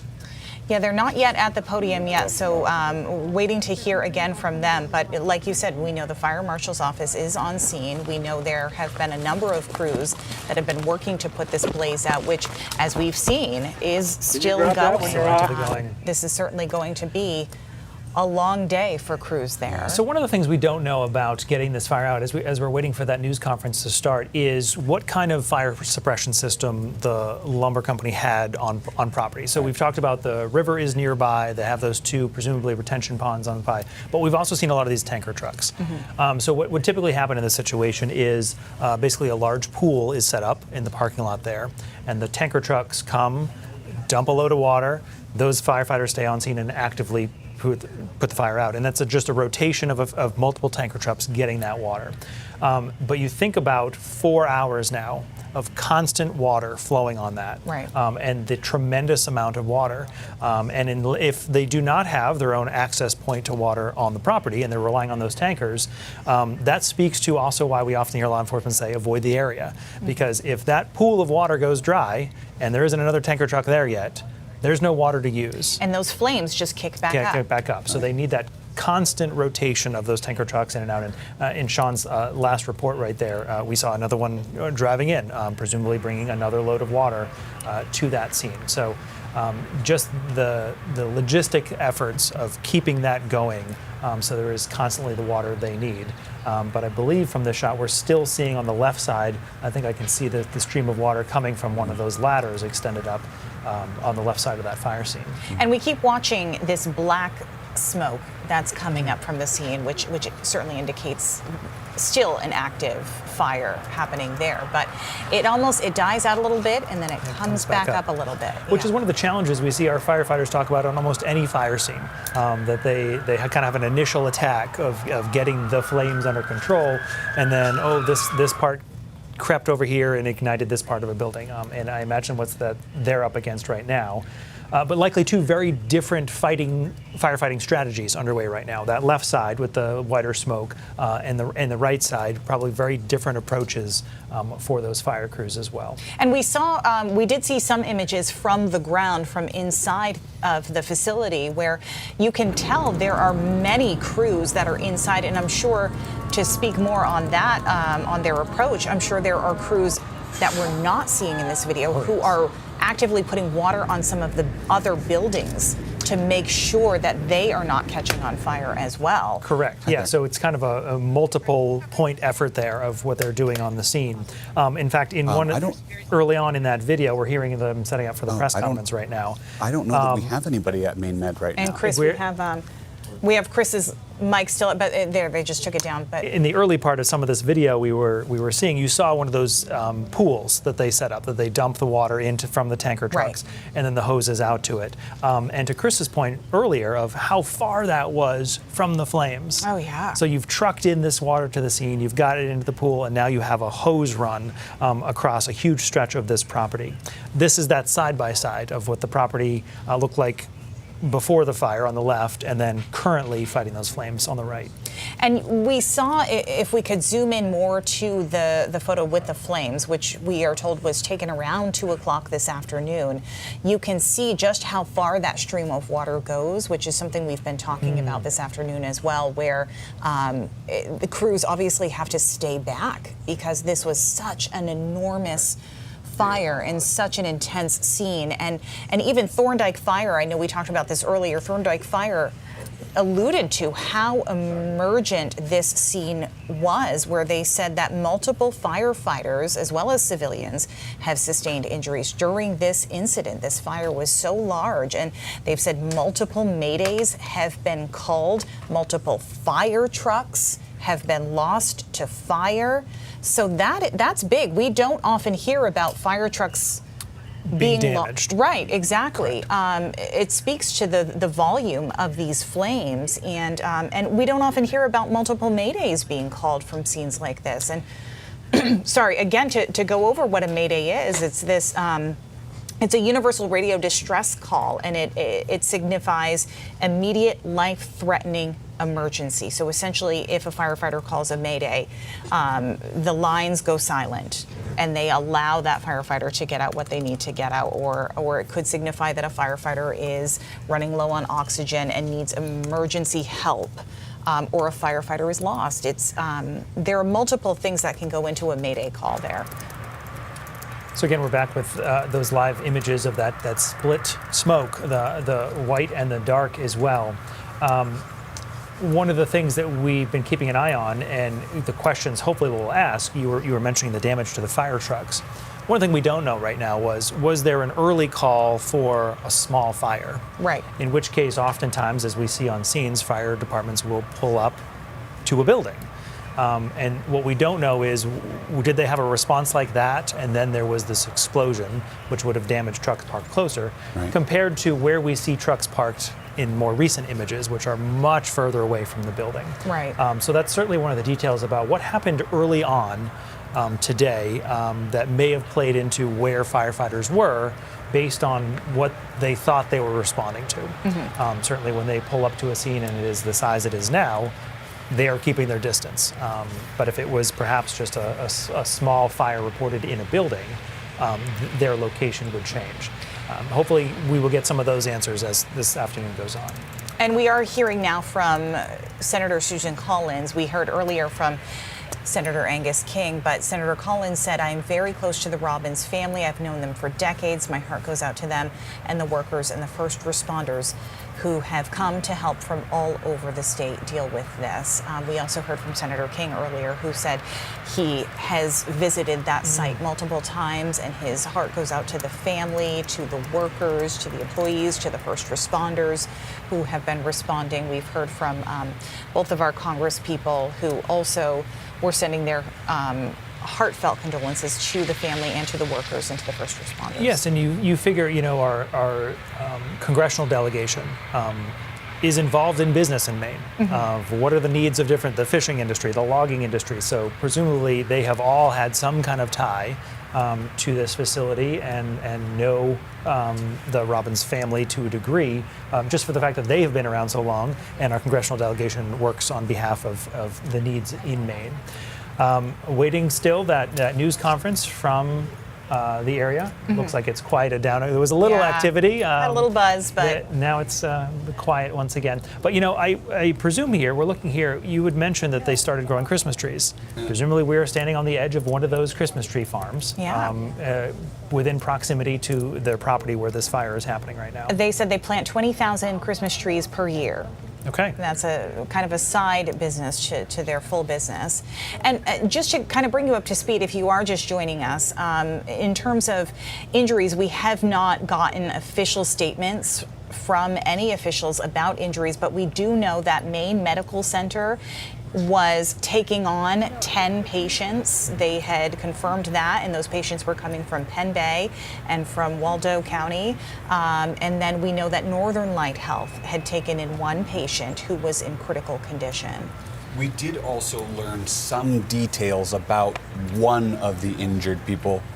They had initially gone to Maine General, the Alphon Center for Health. I believe that's in either Augusta or Waterville. Let me double check that. But the bottom line was, we were told by their media relations staff, it was a person with burn injuries who was then transferred to a higher level of care. And as we've been talking about repeatedly during this breaking news coverage, that Maine Medical Center is the only level 1 trauma center in the state. Eastern Maine Medical Center, Central Maine Medical Center, level 2. So level 1 being the highest level of trauma care that can be provided. So that gives you an indication of the injuries. Also, we know Maine Medical Center, the only dedicated burn unit in the state at a hospital to treat an active burn. So we know that a person had been transferred from Maine General to what they said higher level of care. If we're making, well, we don't want to make any assumptions, but logically it would seem that person would be taken to Maine Med. We did talk also about the firefighters and the strenuous activity and if they are required to rotate. We have a little bit more information on that now. The NFPA, the National Fire Protection Agency, is one of the sort of governing bodies of firefighting standards for safety and health. And here's what they say. Firefighters are supposed to rotate out for both rest and medical checks after heavy work or after using up their air tanks, that they wear to protect them from the smoke. During intense firefighting, it is possible that they can use up an air tank in just 12 to 15 minutes. So the NFPA requires what they call rehab, right, that rest or a medical check, after 2 30-minute bottles or about 40 minutes of intense work. They also talk about firefighters can also carry larger packs. They can carry an air tank that can support them, supposed to be for 60 minutes. But again, what draws on the air in that tank is how intensely the firefighter is breathing while fighting the fire. And as you can imagine, the more intense the flames, the more intense they're going to be breathing, especially because of the weight of the gear on their body. That air tank also weighs several pounds. Firefighters who I've talked to in the past have told me that when they wear all of their turnout gear, helmet to boots, and the air tank, it can be upwards of 70 pounds of gear. So imagine climbing a ladder or holding a hose that's pushing out water at thousands of PSI per second. That these people their bodies are working extremely hard in whatever condition in whatever activity they're involved in to fight or contain the fire. And again, these are images from inside, from earlier when the fire was really raging, and earlier, Brian, we had seen those flames rising above the tree line. So we have had some fire crews who have shared some video, some people just who are on the scene who've shared video with us now, and you can see, Chris, that immediate response from all of those different departments. Oh, and absolutely. I would imagine in a fire of this size, that level of mutual aid is necessary, not just for containing the flames, but as we were just talking about, making sure that there are firefighters who get a chance to take a break, a rest for a medical checkup. So this is some of the early video we were just talking about of the fire at or above the tree line, right, from early on, which is just a tremendous scene for any firefighter to roll up onto and start battling this. But these were those early images of that black smoke coming up from the scene, and that's the smoke that Ryan Breton has been telling us was picked up on radar earlier in the day. And this was around 1 o'clock. We saw those flames going, and again, still that black smoke coming out of that.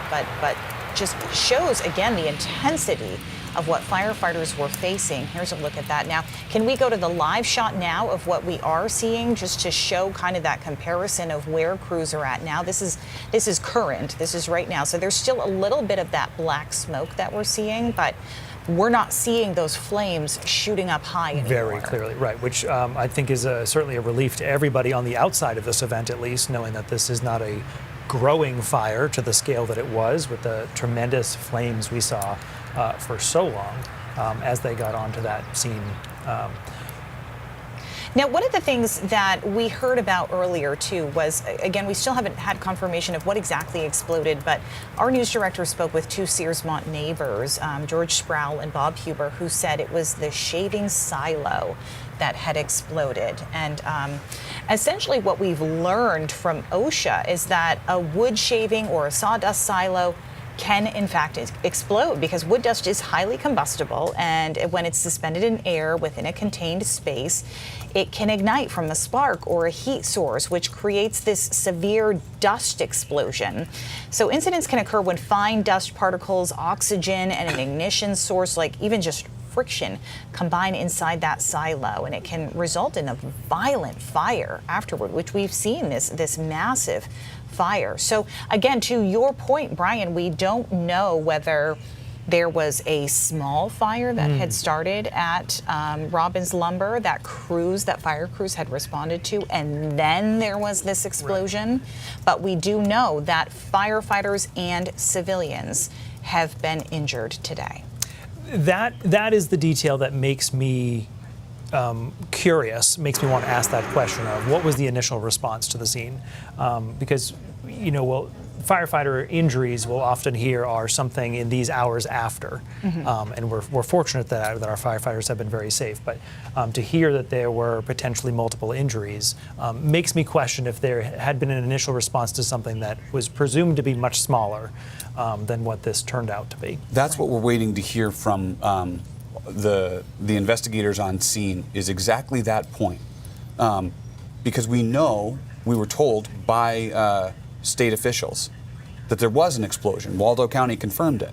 But we to your point, Brian, we don't know when the explosion occurred relative to the fire. Was there a small fire that started and then the explosion happened? Because we've talked about the damage to the fire trucks, which seems, as you mentioned before, seems abnormal, right? We don't often hear about fire trucks being damaged. So I know that we're starting to speculate a little bit. We don't want to do that. We want to wait until the investigators come out and give us the official timeline, the official details. But that's what is probably taking them so long, is to calmly sort out the chronology of what happened, who was injured, how they were injured, where they were taken, right? And we've been talking to you guys for the last 4 hours. These guys have been on scene trying to get this information confirmed to tell us so we can tell you. Right, because again, we still have not heard directly from public safety officials. All we heard was that they were going to speak to us at 2:20. It's now an hour later. We're still waiting to hear from the Department of Public Safety there. Actually, we just got a note from Sean, who's on scene. Presser is starting ASAP. The fire marshal is set to speak, possibly Department of Public Safety Commissioner Michael Soschuk. Okay. Yeah. But to your point, there is a lot there that they have to go over. They have to comb through. They have to obviously notify people when someone is injured. Right. In part because they know that everybody has these questions. Everybody wants to know, were there injuries? If so, who? What is their condition? And then these other questions that we're talking about of what unfolded, what was the timeline of what has happened.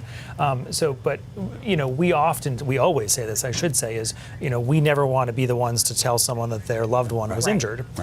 So there's a process that happens on the investigative side to make sure people who need to know things know it.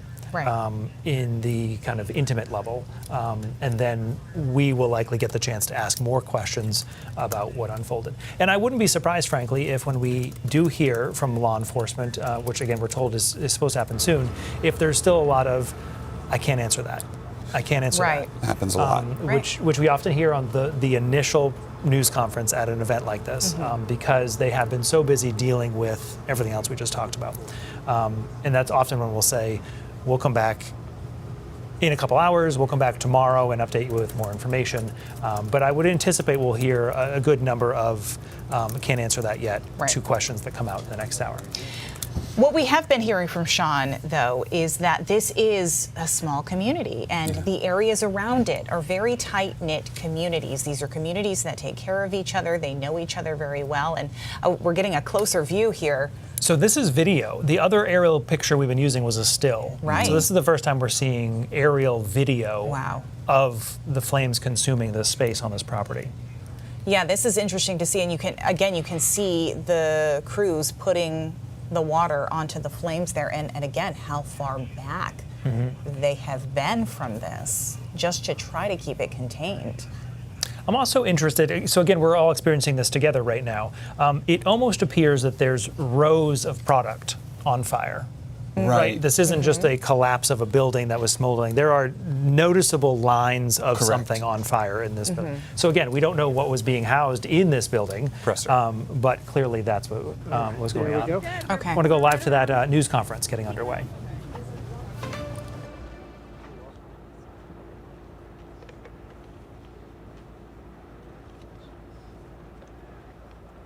Everybody all set?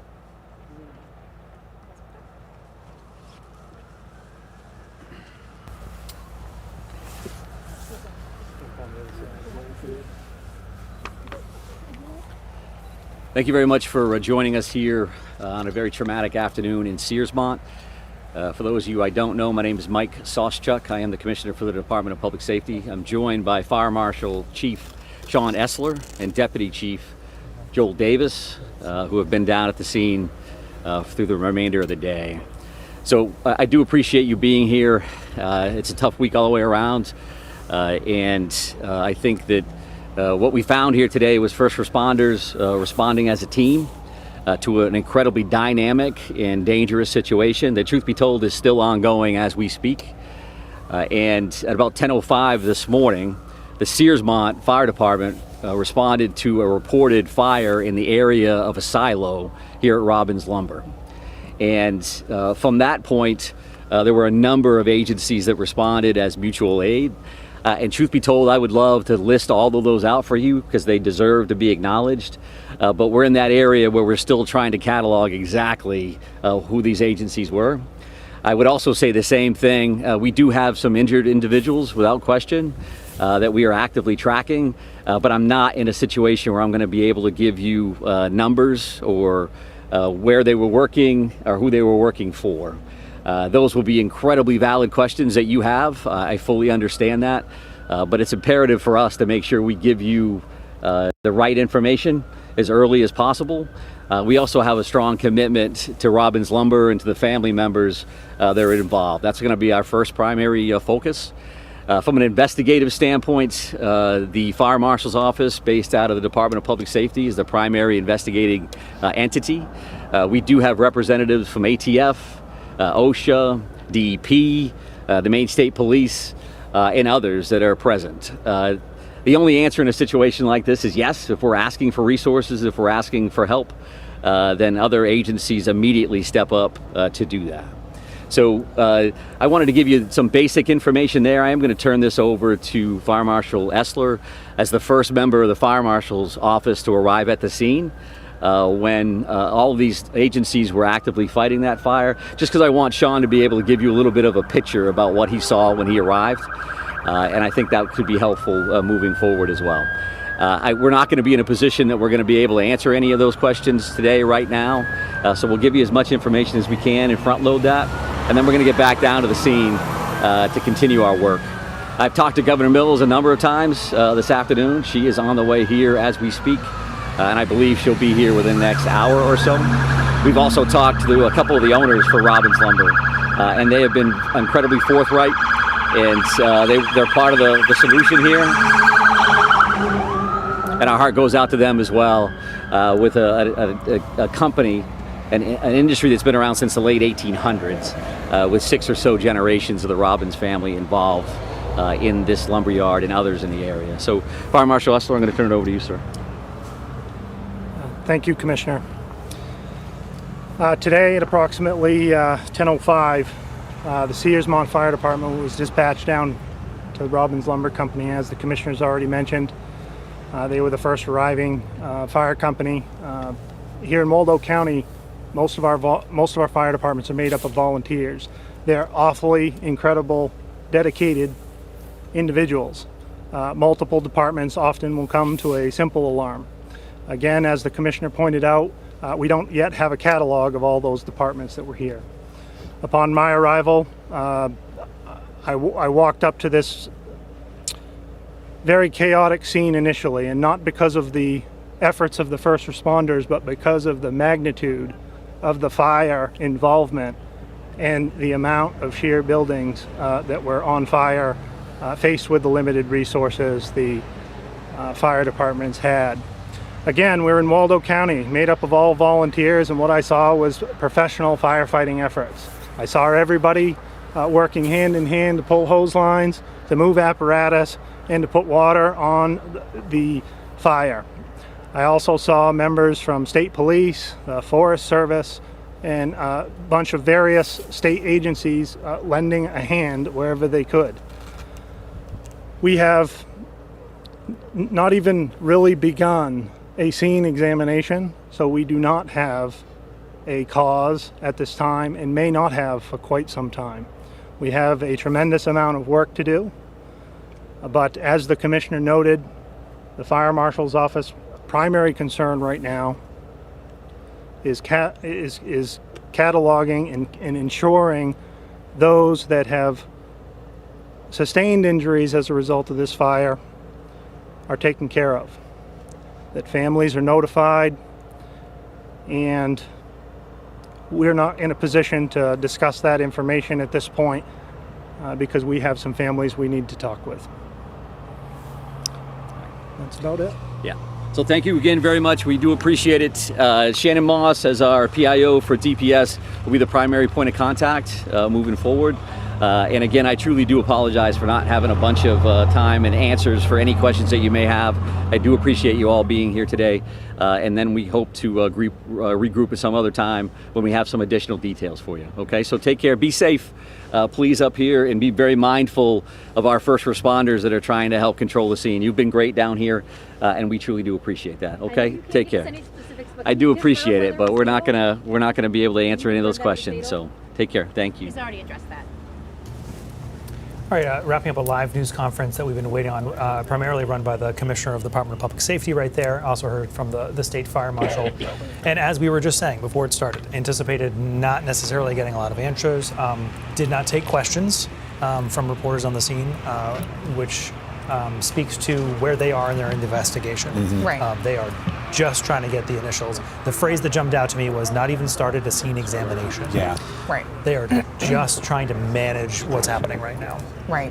Which is interesting to have the fire marshal's office there so early, too. He was one of the first on scene. It was Sean Essler, one of the members of the fire marshal's office, who was on scene early, because typically they're on scene after the fact, after the fire is out, so they can do their investigation. So it shows how involved they are in this, and they're the ones that are leading this right now. There was one detail, and it's a very small detail, but I think it starts to kind of put the pieces of the puzzle together that we heard from Commissioner Mike Soschuk, that at 10:05 a.m., it was Searsmont alone, the fire department, that responded to a report of a fire in the area of a silo. So this is something that you two have been talking about extensively since we went on the air at about noon, right? The silo itself. It sounds like we have a live shot that we need to get back up. Maybe somebody is ready to speak with some of our cameras here. Let's take a listen to who this is. It looks like it could be somebody from Robbins Lumber Mill, given the hat they're wearing. I don't want to speculate too much, so we'll listen to see what they have to say. And I'll also try to, when the release, give you guys pictures of the fire, which I know that. Can you introduce him? This gentleman? Yes. Oh, I haven't met this gentleman. Okay. Okay. Yeah. It's okay. You want to get up and say your name? Well, I was asked to Steve. Okay. Introduce yourself. Yep. Hello, everyone. My name is Christian Halstead. I'm married to. My name is Christian Halstead. CHRISTIAN HALSTED. I'm married to Catherine Robbins Halstead. We are one of the three families that own and operate Robbins Lumber, the fifth generation. We just wanted to make a statement today. It's obviously a hugely devastating day for the family. We feel for the first responders, the family, the employees. We ask that you respect the family at this point in time. We're not going to give any more statements today other than this statement. The mill will not be operating this week as we cooperate with all of the investigating agencies that are here to help us figure out what has gone on. Thank you. Thank you. Okay, so we just heard from Christian Halstead, who, as he mentioned, is one of the families that owns the mill there. It's two brothers and a sister who own it, and he's married to the sister, Catherine. So it is, again, it's a significant impact to the logging industry, to the woodworking industry, to have this mill close for the next week. Yeah, to use the term hugely devastating day, I think is perfect language for what they're up against right now. We also, just before that, had just wrapped up a brief news conference from law enforcement that we had been waiting on for a while. Talking about some things that jumped out from that. A phrase that jumped out to me was the word chaotic scene. Yeah. These are first responders who every day walk into chaotic scenes. So for them to use the language like that, I think speaks to what they were walking into. Their life every day, I would call chaotic. For them, it's a day on the job. So the size and the magnitude of what they were up against. Again, this is that video from above the burning portion of this facility. And we're actually getting a look, Brian, at where some of that black smoke was coming from there. Because we kept seeing that black smoke sort of fire up and then dissipate and then fire up and dissipate. Yeah, something just outside the main line of that, what I presume was a building. And that's what it had showed from that overhead shot, right? Yep. Right, Brian? Yep. Yeah. What also stuck out to me from the news conference there from the Department of Public Safety, the number of different agencies involved. ATF, which is alcohol, tobacco, and firearms. If I understand correctly, I believe that's because that agency is on scene because of the explosion. I believe that the ATF is what is involved with the explosive part of this. I'll double check that information. They also mentioned OSHA, Occupational Safety and Health Administration, the DEP, as we talked about earlier, the Environmental Protection, and then Maine State Police. They even said that the governor is on the way to that scene. Right. But it shows you the complexity of what they're dealing with in terms of the materials involved, the actual situation itself, the explosion. And it sounds like Sean Stackhouse is ready to deliver us some more details. So let's toss it over to Sean. What do you got, Sean? Well, Chris, that seems to be the last information we're expecting to get on camera from public safety officials throughout the remainder of the day. There still is so much work to be done in determining who was injured, what is the extent of their injuries, and what even started this blaze in the first place. Now, as we've been listening to those officials, I'll step out of the way so you can get a closer look at where things stand on the fire right now. We're not seeing any major black plumes of smoke. We're just seeing straight white smoke. But going through some of the details that we heard, starting first from Department of Public Safety Commissioner Mike Soschuk. First responders got here at 10:05, so they have now been on scene for more than 6 hours shortly. And there have been so many different agencies providing mutual aid. They don't have an exact tally on what they are. And he had mentioned what I had been saying for hours here, is that many of these responding departments, like Appleton that just passed by, are from these small rural communities that are volunteer fire departments. So again, we don't have any update on injuries, the extent of injuries, but we will be working to bring that to you as this investigation continues. ATF, OSHA, the DEP, as well as Maine State Police, they're investigating. Governor Janet Mills expected here soon. So as you can tell from this response that we're seeing, this is a significant fire that will have a significant impact on this community for quite a long time. Well, and to your point, Sean, this is a close-knit community. All of these communities around the area are very close-knit, and we've just been seeing some of the comments on Facebook, too, of, asking about friends, asking about family, asking about neighbors, even the fire departments that are responding. People are asking, well, I know this firefighter. Are they okay? And we do know that firefighters were injured today, and we know that civilians were injured today. We also know that some of these fire departments, some of these volunteer fire departments have lost fire trucks in the midst of this to fire. Yeah, that's significant. Let's for now we'll keep the focus on just that, right? The people that the have human beings, right? Yeah, but then you think about the fact that a small volunteer fire department in a small town trying to replace that truck, however many weeks or months from now, it's significant. It is going to be a big cost because those machines are expensive. And it's a small town with a small tax base that may not be able to support that. So hopefully there will be agencies around the state or some other entity that can provide some help for these small towns that have lost a really important part of their public safety operation. Right. Law enforcement not able to comment on how many were injured, who were injured, what their injuries are. So we're getting that information from the other sources that we've been working with, the hospital systems themselves, other fire departments commenting on what's happened. But no official word on what injuries, if any, look like from the official law enforcement side, which is interesting and I know very frustrating for a lot of people. As we talk about the human impact, that is a question so many people have of who was injured and what are those injuries. I guess it's just important then, because we're going to have to address. And then how shortly after that? I just want to address that. When you listen to us talk about this tonight, we're going to do our best to convey the information that we have, but you'll have to listen to the source from which we cite. So when we say X number of people injured. It's according to whom? Well, it might be the hospital, or it might be a fellow fire department, right? Like you were bringing up the Thorndike Fire Department post. So just keep in mind as you're listening to us throughout the afternoon and on our the variety of different ways you can get our news, whether it's on the website or mobile app or social media, that we are being really careful about how we attribute that information, who is saying how many people have been hurt and to what degree and what conditions they're in. It's just really important for us because of what Brian mentioned, that we didn't get those nuts and bolts details from the investigators who are on the scene. Okay.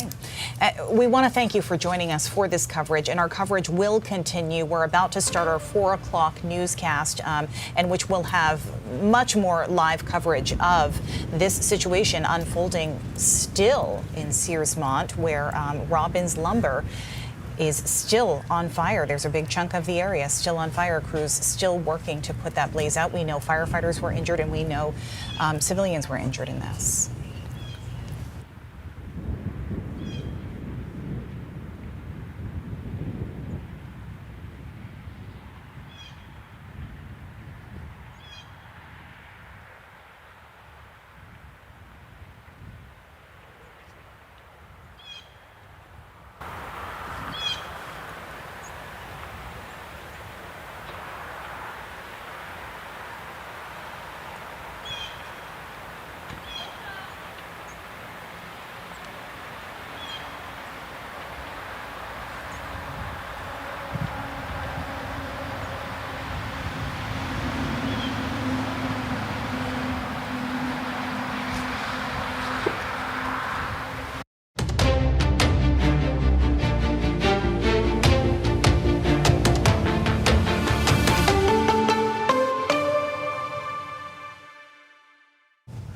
Hello, and thank you for joining us this Friday for News Center Maine at 4. I'm Amanda Hill. I'm Brian Iacono. We're also joined by Chris Costa for a bit this hour, and Ryan Breton as well. We'll be checking in with him as well. Of course, as you've been following our coverage this afternoon, we've been following that explosion and fire at a lumber mill in Searsmont. Multiple people have been injured there. Civilians and firefighters is what we're learning at this point. It happened early this morning, I shouldn't say early this morning, around 10 o'clock this morning at Robbins Mill.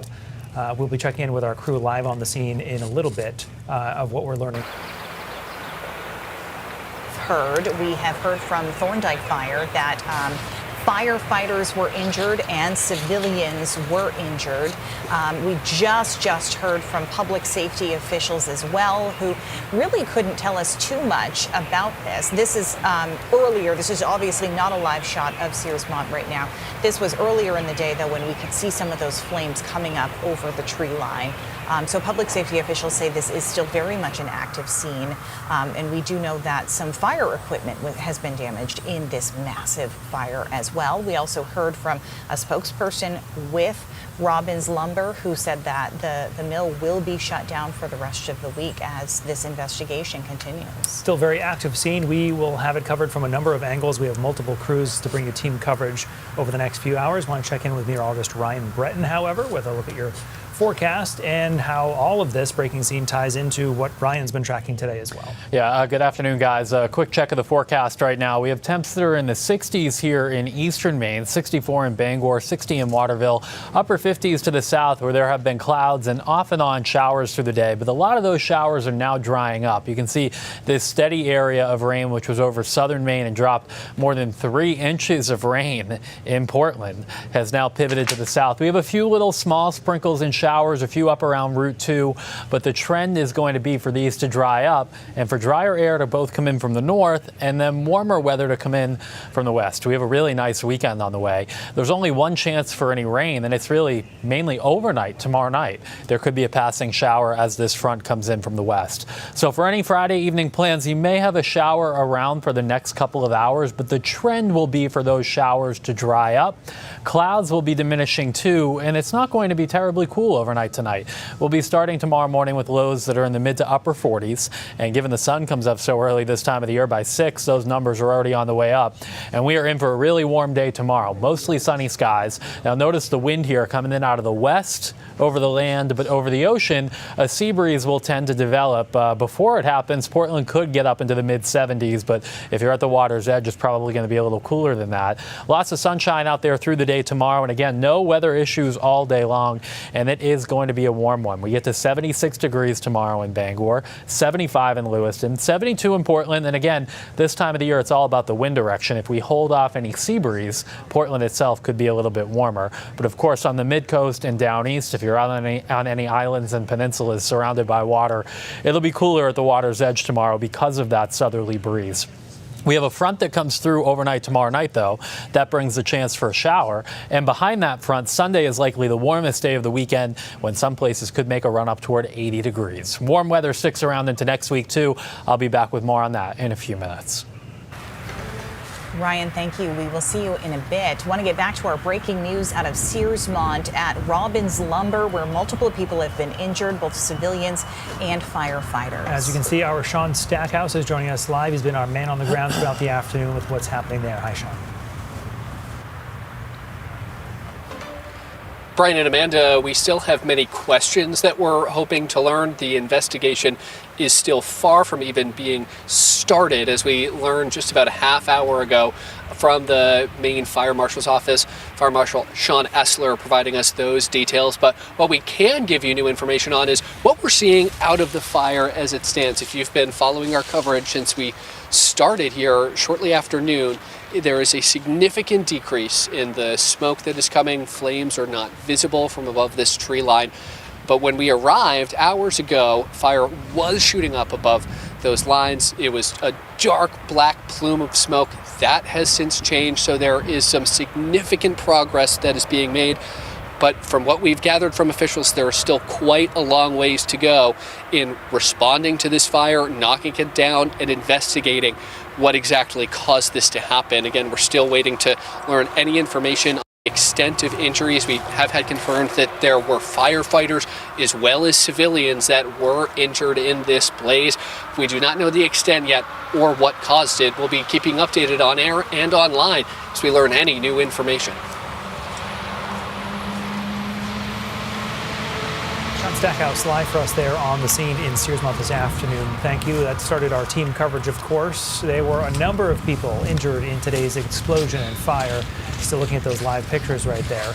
We do know that Maine Health was expecting 10 people to be transferred to Maine Medical Center, which is the state's only level 1 trauma center. Injured people are also taken, we know, to Northern Light facility. Our Pearl Small is at Maine Medical Center, where officials there told us they have had teams on standby ready to treat patients. Pearl, at this point, what can you tell us? Hey, Brian and Amanda. So I am right outside of the emergency department entrance behind me, if you could see that. But as you said, that the latest we heard from a representative from Maine Health was that they expect to receive 10 patients from the Searsmont incident at some point tonight. They did not say when or how many had already gotten there. We did see two Life Flight helicopters land earlier today, one around 2 o'clock this afternoon, and we just saw another one just a bit ago. And you know, Maine Health, only level 1 trauma center in the state, like you said, also the one with a burn unit, as we know. We were also told that the patients were initially treated at Penn Bay Hospital in Rockport and Waldo Hospital in Belfast. Just for some more background, just from reading the Waldo County Emergency Operations Plan, we know that during a mass casualty event, Waldo County Hospital cannot take more than 8 patients at a time in their emergency department, and it says even less if they're in critical condition. They may be able to handle the first 2 critical patients, but the remaining patients after need to be transported to a hospital outside the county. We know Northern Light Eastern Maine Medical Center received 1 patient as of 2 in the afternoon, and the patient was last described to be in critical condition, but the latest update that we just received was that that patient had actually been discharged to another facility. They did not say what facility that was, but they did say that they do not expect to receive any other patients at that hospital tonight. So we do know again that there will be 10 patients from the incident here at Maine Medical Center in Portland, and that's pretty much the latest update that I have for you guys from here, Brian and Amanda. Live for us in Portland. Thank you, Pearl. And we also do know that one patient was taken to Northern Light, and they are in critical condition. Now, when we talk about that mass casualty event, it's hard to really understand what exactly that means. Yeah, Bailey Cornick is live in our studio explaining what that terminology means. Hi, Bailey. Hey, Brian. Hey, Amanda. So the term mass casualty event, I agree, can be misleading and frankly can be quite alarming.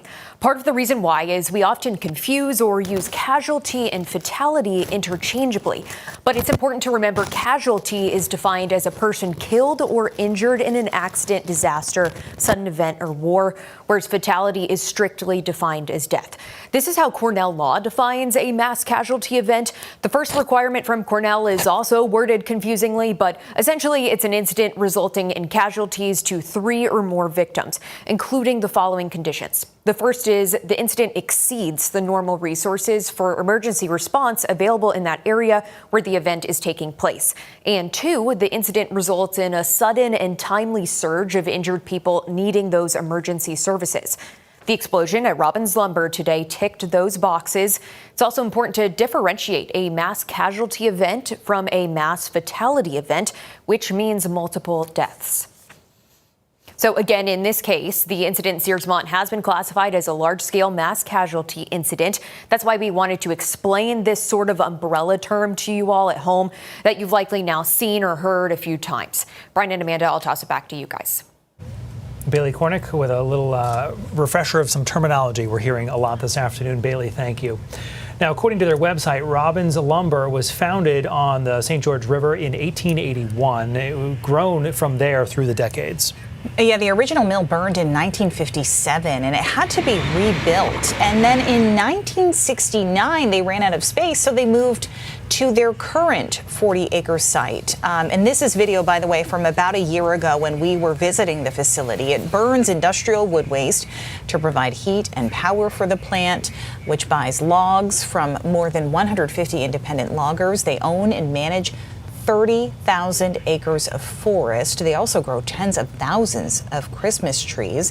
And we know that they work with a lot of different companies, about 150 companies that actually will bring them their lumber to mill there at the site. And so certainly this is significant for the industry. We actually heard from a representative from the company earlier who said that the mill will be closed for the next week as they investigate. So significant impact on the industry. Yes, and generations, 5 or 6 generations to be at that family, at that business. So many connections and a lot of people around the state wondering what happened there and who was injured. The questions we're all working on tonight.